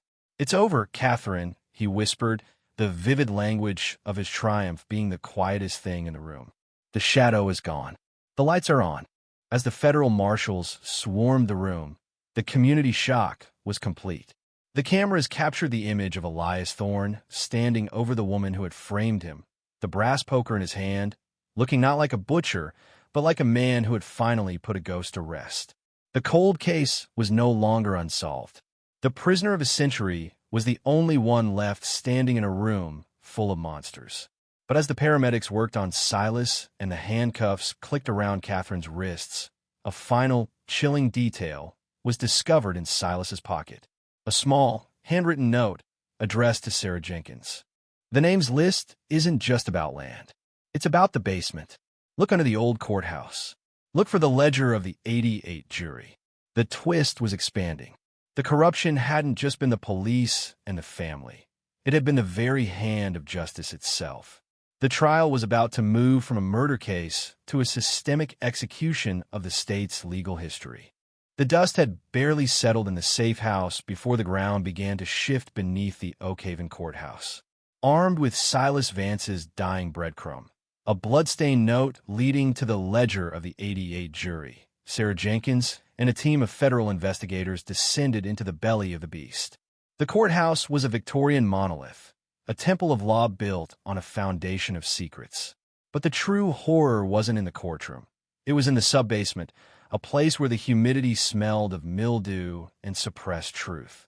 The investigation process had moved past the blood on the floor to the ink on the page. Behind a false wall in the archives, hidden behind decades of lost property records, they found it, a heavy, black-bound ledger that was never meant to see the light of day. It was the blueprint for a rigged society. Community shock. The ledger didn't just contain names, it contained prices. Every member of the jury that had convicted Elias Thorne in 1988 was listed alongside the specific incentives they had received to return a guilty verdict. One juror had his mortgage paid off by a shell company linked to Julian Harper. Another received a promotion at a local firm owned by a man on the names list. The strange clue of the quick 2-hour verdict now had a sickeningly logical explanation. It wasn't a deliberation, it was a transaction. The prisoner of the century hadn't been judged by a jury of his peers. He had been sold by a jury of his predators. This sensational, powerful revelation hit the national news cycle like a tectonic shift. This wasn't just a mistake, it was a managed outcome. As the ledger's contents were digitized and broadcast, the vivid language of the corruption became impossible to ignore. The ledger also contained notes from the 1988 presiding judge, a man who had since retired to a life of luxury. He had kept a record of every favor he had granted the prosecution, including the suppression of the very evidence Sarah had recently unearthed. The mysterious disappearance of the boot print and the 9/11 tape hadn't been an accident of storage. It had been a judicial order. The cold case was expanding into a constitutional crisis. If the very foundation of the trial was a lie, then every conviction coming out of Oak Haven for the last 40 years was now under a shadow of doubt. Deadlock in the state capitol.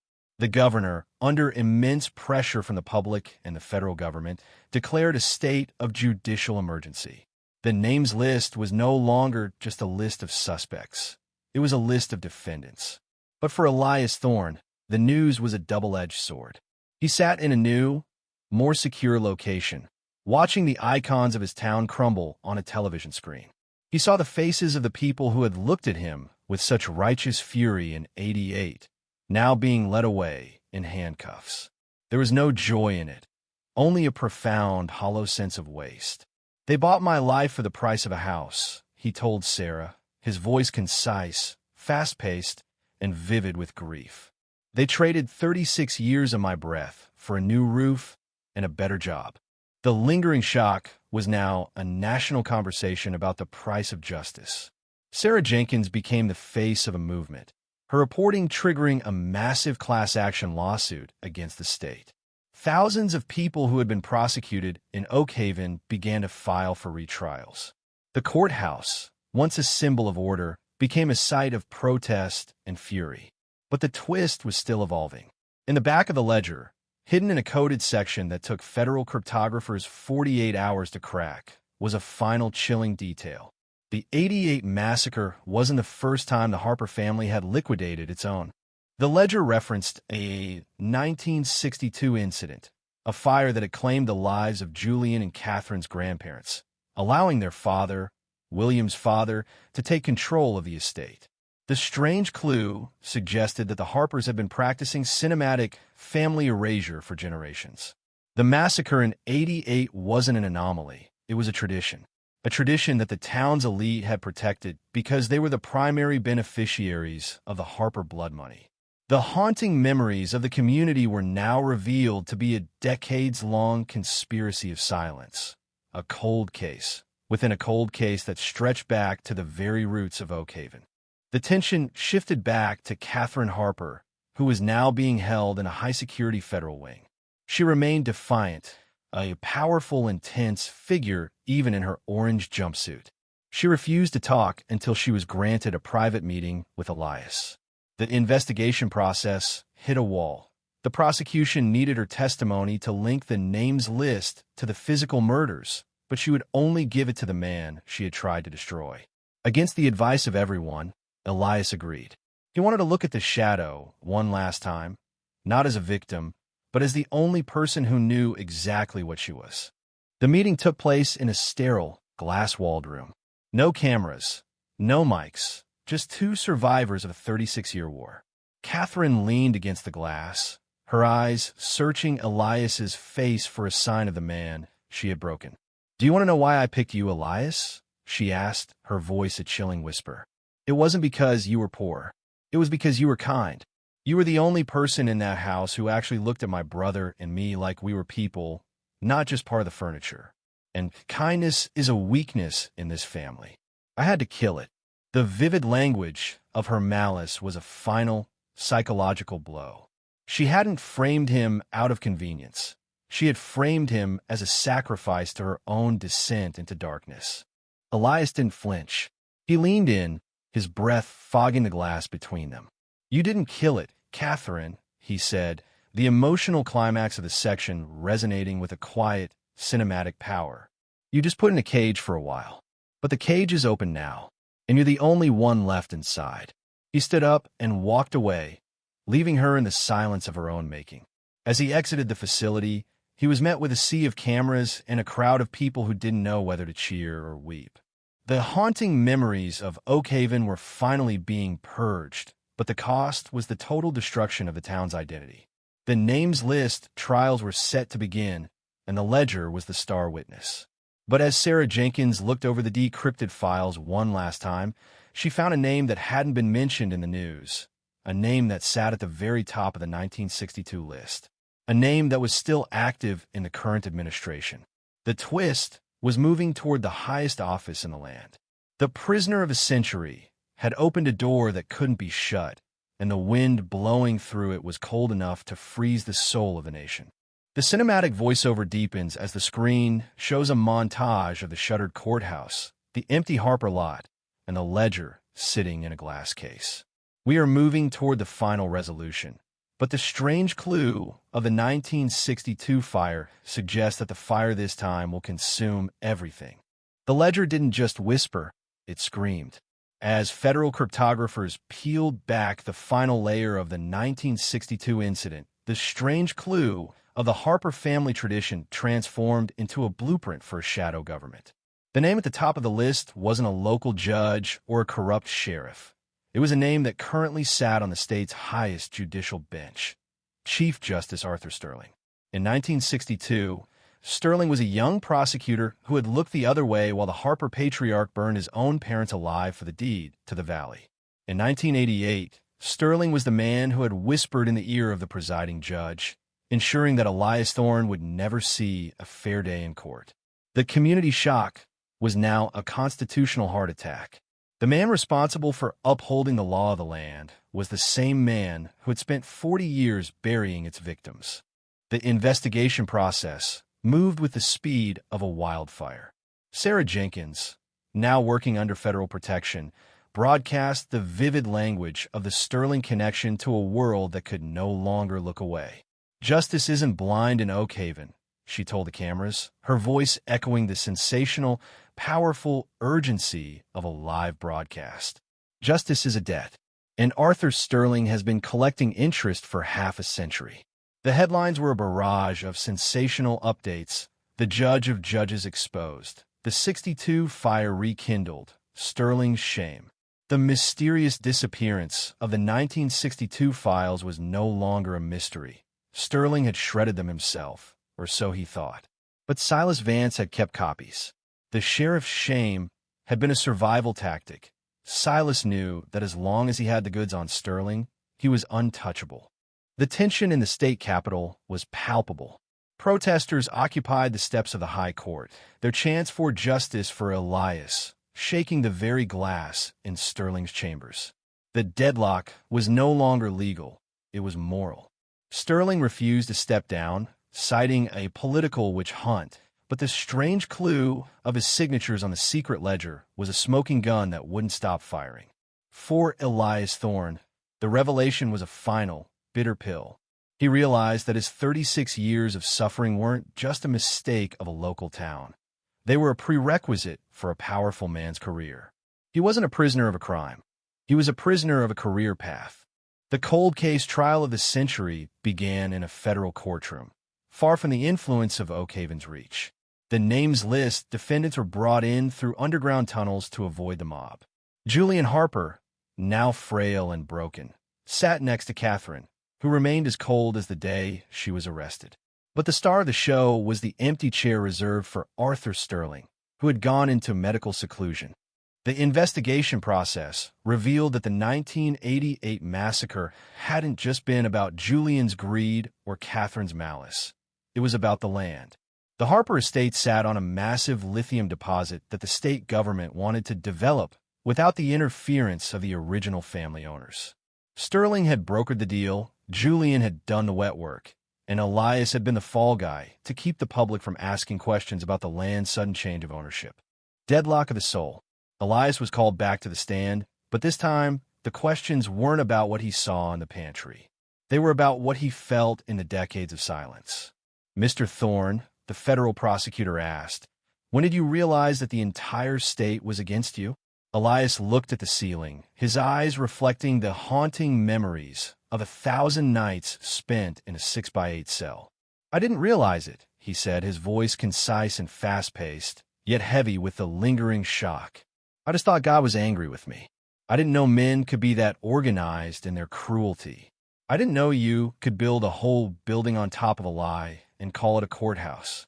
This sensational climax of the trial's first week came when a surprise witness was produced, the retired court reporter from the 1988 trial. She had kept her original, unedited shorthand notes, fearing for her life for 3 decades. She revealed that the official transcript had been sanitized. The strange clue was in the parts that were removed. Elias had actually testified about seeing a man in a suit leaving the back door of the Harper house after the police had arrived, but before the crime scene was taped off. That man in the suit was Silas Vance, carrying the ledger to Arthur Sterling's car. The prisoner of the century had actually identified the conspiracy on day one, and the system had simply deleted his voice from history. The community shock turned into a total loss of faith in the institution. People began to question every cold case in the state's history. If the Harper massacre was a lie, what about the others? The vivid language of the protest signs, "Who's next?" and the lies of the law reflected a society on the brink of collapse. Sarah Jenkins, digging deeper into the 1962 fire, found that Sterling's father had also been a judge.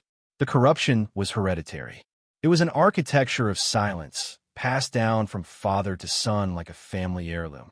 The names list was a lineage of theft. As the cinematic narration deepens, we see Elias walking through a public park for the first time. He watches children play, his mind clearly drifting back to the Harper boys who never got to grow up. The emotional climax is a quiet one. Elias sits on a bench, and a stranger sits next to him, offering him a coffee. The stranger doesn't know who he is. For a moment, Elias is just a man in a park. But then, a news alert flashes on the stranger's phone. Arthur Sterling has been found, not in a hospital, but in a private jet idling on a remote airstrip. The mysterious disappearance was an attempted escape. The sensational, powerful ending of the section follows the federal marshals as they breach the jet. Sterling, the judge of judges, is found huddled in the back, clutching a briefcase full of the original 62 deeds. He didn't want the money. He wanted the proof of his legacy. As he is led away in handcuffs, his face is a mask of shock and surprise. The cycle that began with a fire in 1962 and a massacre in 1988 was finally reaching its end in the cold light of a 2026 morning. The voiceover concludes with a chilling realization. The cold case was never about the crime. It was about the cover-up.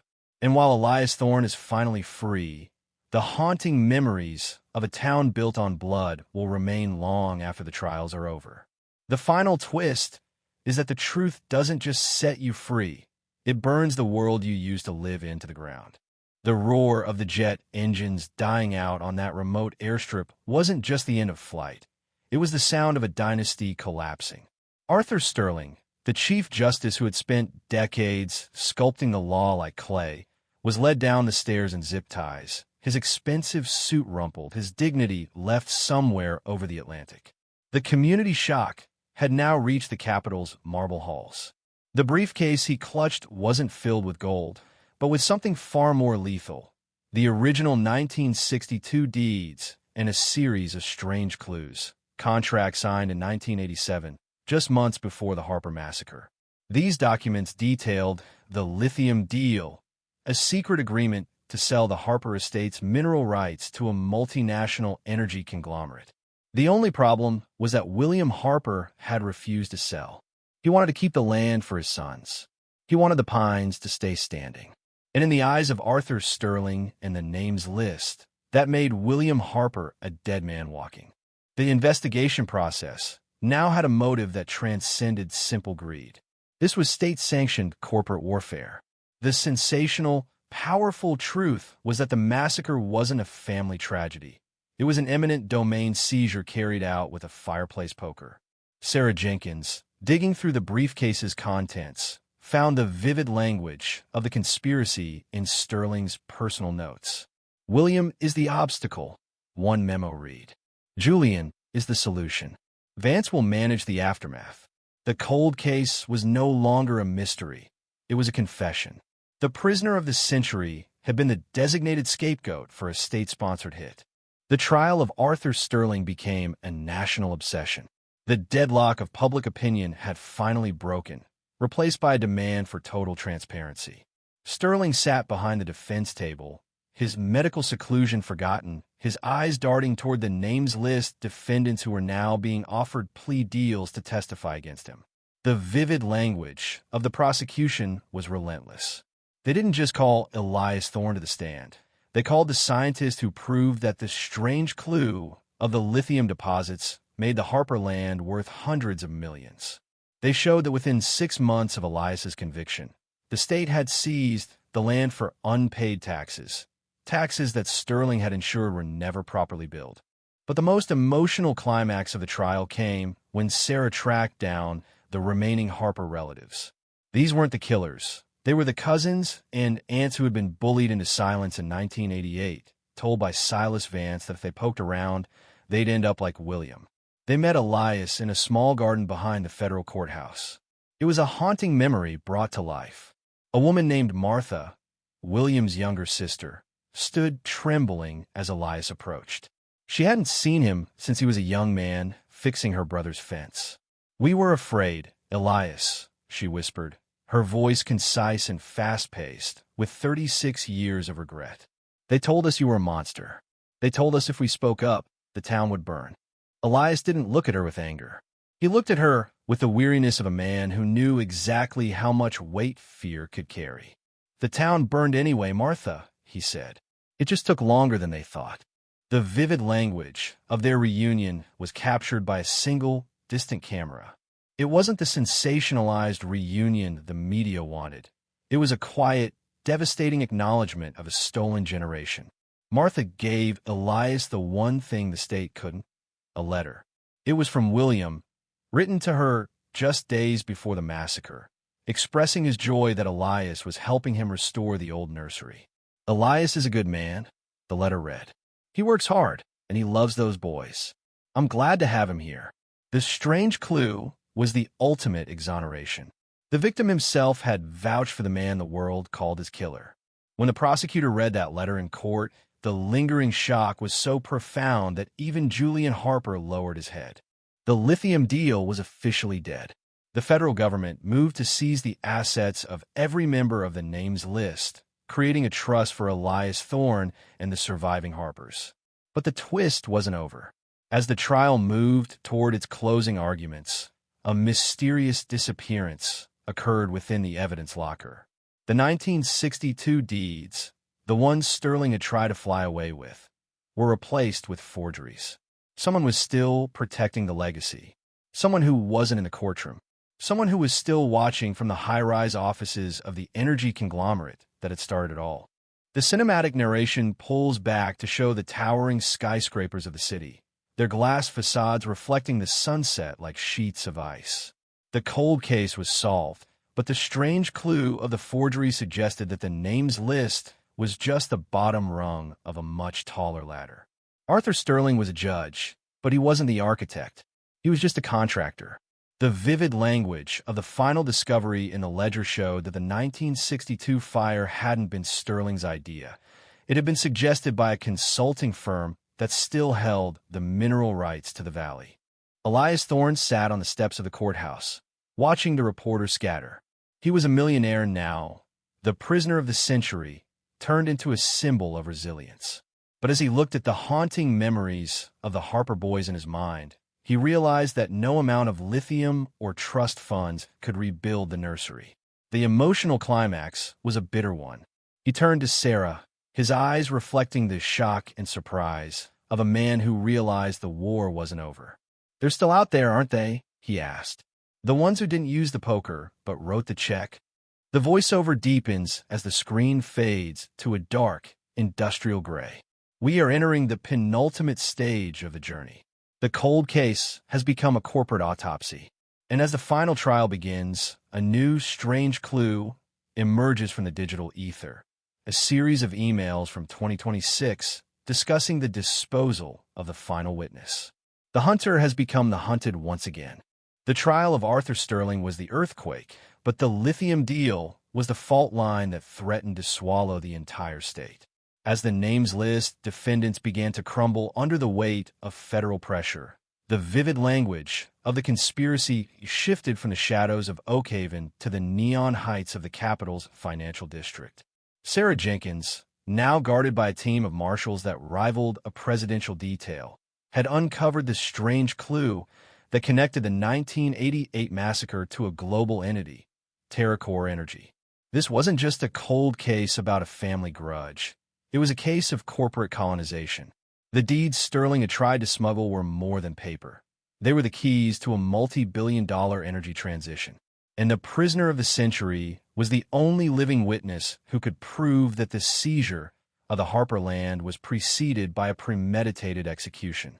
The investigation process turned into a digital war. TerraCore's legal team, a phalanx of the most expensive litigators in the country, moved to suppress every piece of evidence Sarah had brought to light. They claimed the lithium deal was a legitimate business transaction and that the massacre was an unrelated tragedy committed by rogue elements like Julian Harper and Silas Vance. But the twist was hidden in the metadata of the forgeries found in the evidence locker. The digital footprint led back to a server owned by TerraCore's chief security officer, a man who, in 1988, had been a young consultant at the Oakhaven courthouse on the day of Elias's conviction. The mysterious disappearance of the original deeds wasn't a judicial error. It was a corporate heist. The tension reached a sensational, powerful peak when the federal prosecution issued a subpoena for the TerraCore board minutes from 1987. The company resisted, citing national security, interests, and trade secrets. But the public outrage was a tidal wave. Elias Thorne, once the most hated man in the state, was now a folk hero. People realized that Elias wasn't just a victim of a bad jury. He was a victim of a world where human lives were weighed against stock prices and found wanting. The community shock had become a national movement. People over profits and Elias is U.S. banners hung from the bridges. The haunting memories of the Harper family were now the fuel for a fire that was burning toward the very top of the corporate ladder. Deadlock in the boardroom.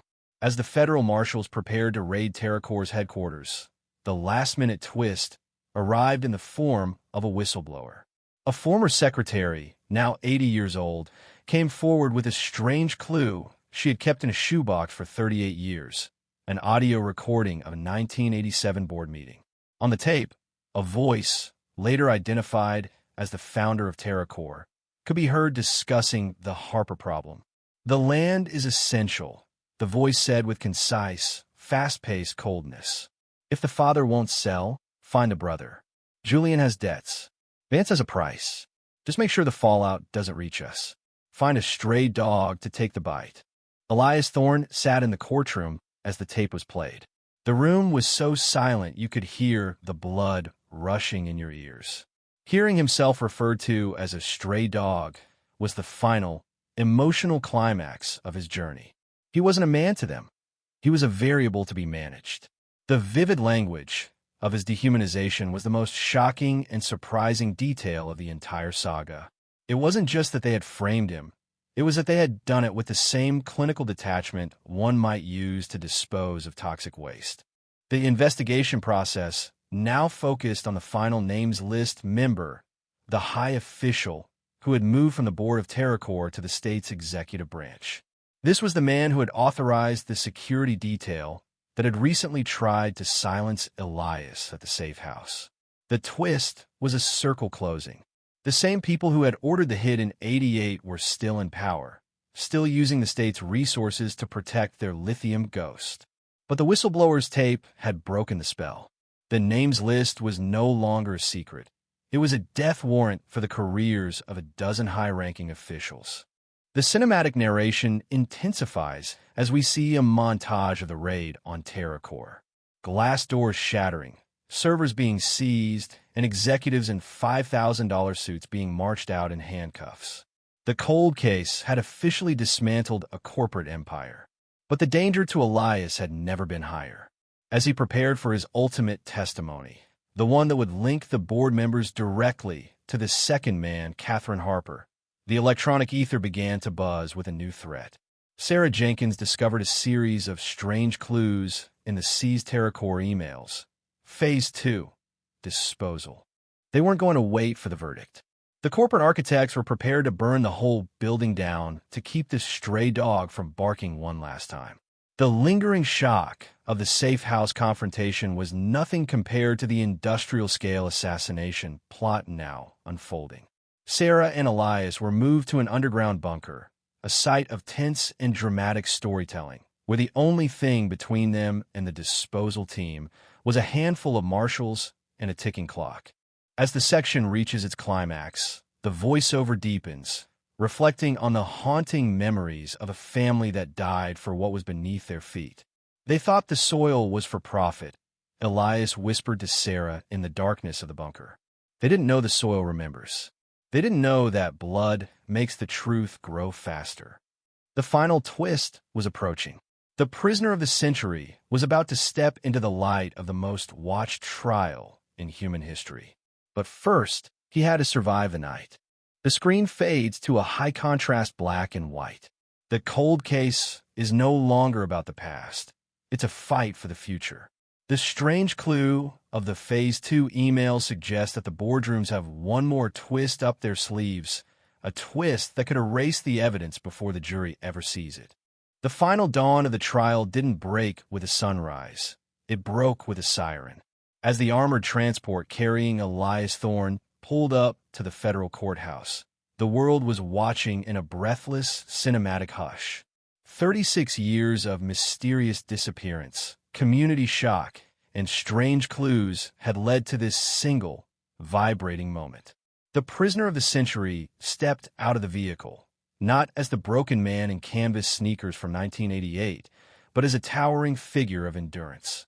The disposal team had failed, the bunker had held, and the vivid language of the whistleblower's tape had already convicted TerraCore in the court of public opinion. Now it was time for the law to catch up.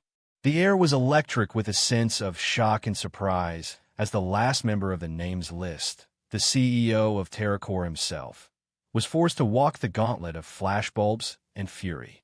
Inside, the atmosphere was sensational, powerful, and tense. The prosecution didn't lead with forensics. They led with the emotional climax. They played the 911 call from 1988 one last time, but this time, with modern AI-enhanced clarity. The wet sounds of struggle were revealed to be something else. The sound of William Harper trying to tell the dispatcher the name of his killer. Julian. And the suit, he had gasped. The man in the suit Elias had seen was now undeniably linked to the corporate board. The investigation process was complete. The deadlock was shattered. When the jury returned after only 40 minutes of deliberation, the verdict wasn't just guilty. It was a total condemnation of a system that had traded a man's life for lithium. The sentencing was a vivid display of justice. Arthur Sterling, Julian Harper, and Catherine Harper were handed consecutive life sentences, ensuring they would die in the very cages they had built for Elias. TerraCore was dismantled, its assets seized to form the Harper Thorne Foundation, a global initiative dedicated to exonerating the wrongly convicted. But as the judge's gavel struck for the final time, the strange clue of the 1962 fire was given one last nod. The court ordered the permanent preservation of the Harper land, not for mining, but as a memorial. The lithium ghost would remain in the earth, undisturbed, as a reminder of the price of greed. The lingering shock of the verdict began to settle over Oakhaven like a soft, cleansing rain. Sarah Jenkins stood on the courthouse steps, her concise, fast-paced reporting having changed the course of history. She looked at Elias, who was finally standing without a guard, without a shadow, and without a chain. "What now, Elias?" she asked. He looked at the horizon, his eyes no longer reflecting the haunting memories of the cell, but the possibilities of the road. "I'm going to plant those peonies," he said, his voice a steady, cinematic resonance. "The ones William loved. I'm going to make sure something grows there that isn't for sale."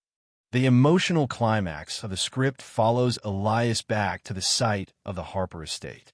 The strip mall had been torn down, the concrete ripped up to reveal the scarred but resilient earth beneath.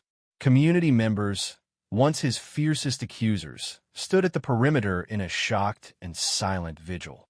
They didn't cheer. They simply watched as the man they had wronged knelt in the dirt. He wasn't alone. Martha and the remaining Harper kin were there, hands in the soil, helping him reclaim the sanctuary. The haunting memories were being buried under new life. The cold case was finally, truly closed. As the cinematic voiceover reaches its final seconds, the music swells into a powerful, hopeful crescendo.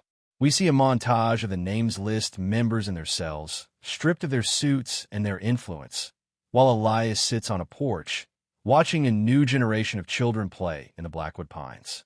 The sensational twist of his life had been a tragedy, but the ending was a triumph of the human spirit over the architecture of silence. The prisoner of the century had become the freeman of the future. The screen fades to black with a final, haunting headline scrolling across the dark. The soil remembers everything. The mystery is gone, the truth is out, and the silence of Oakhaven is no longer a cover-up, but a peace.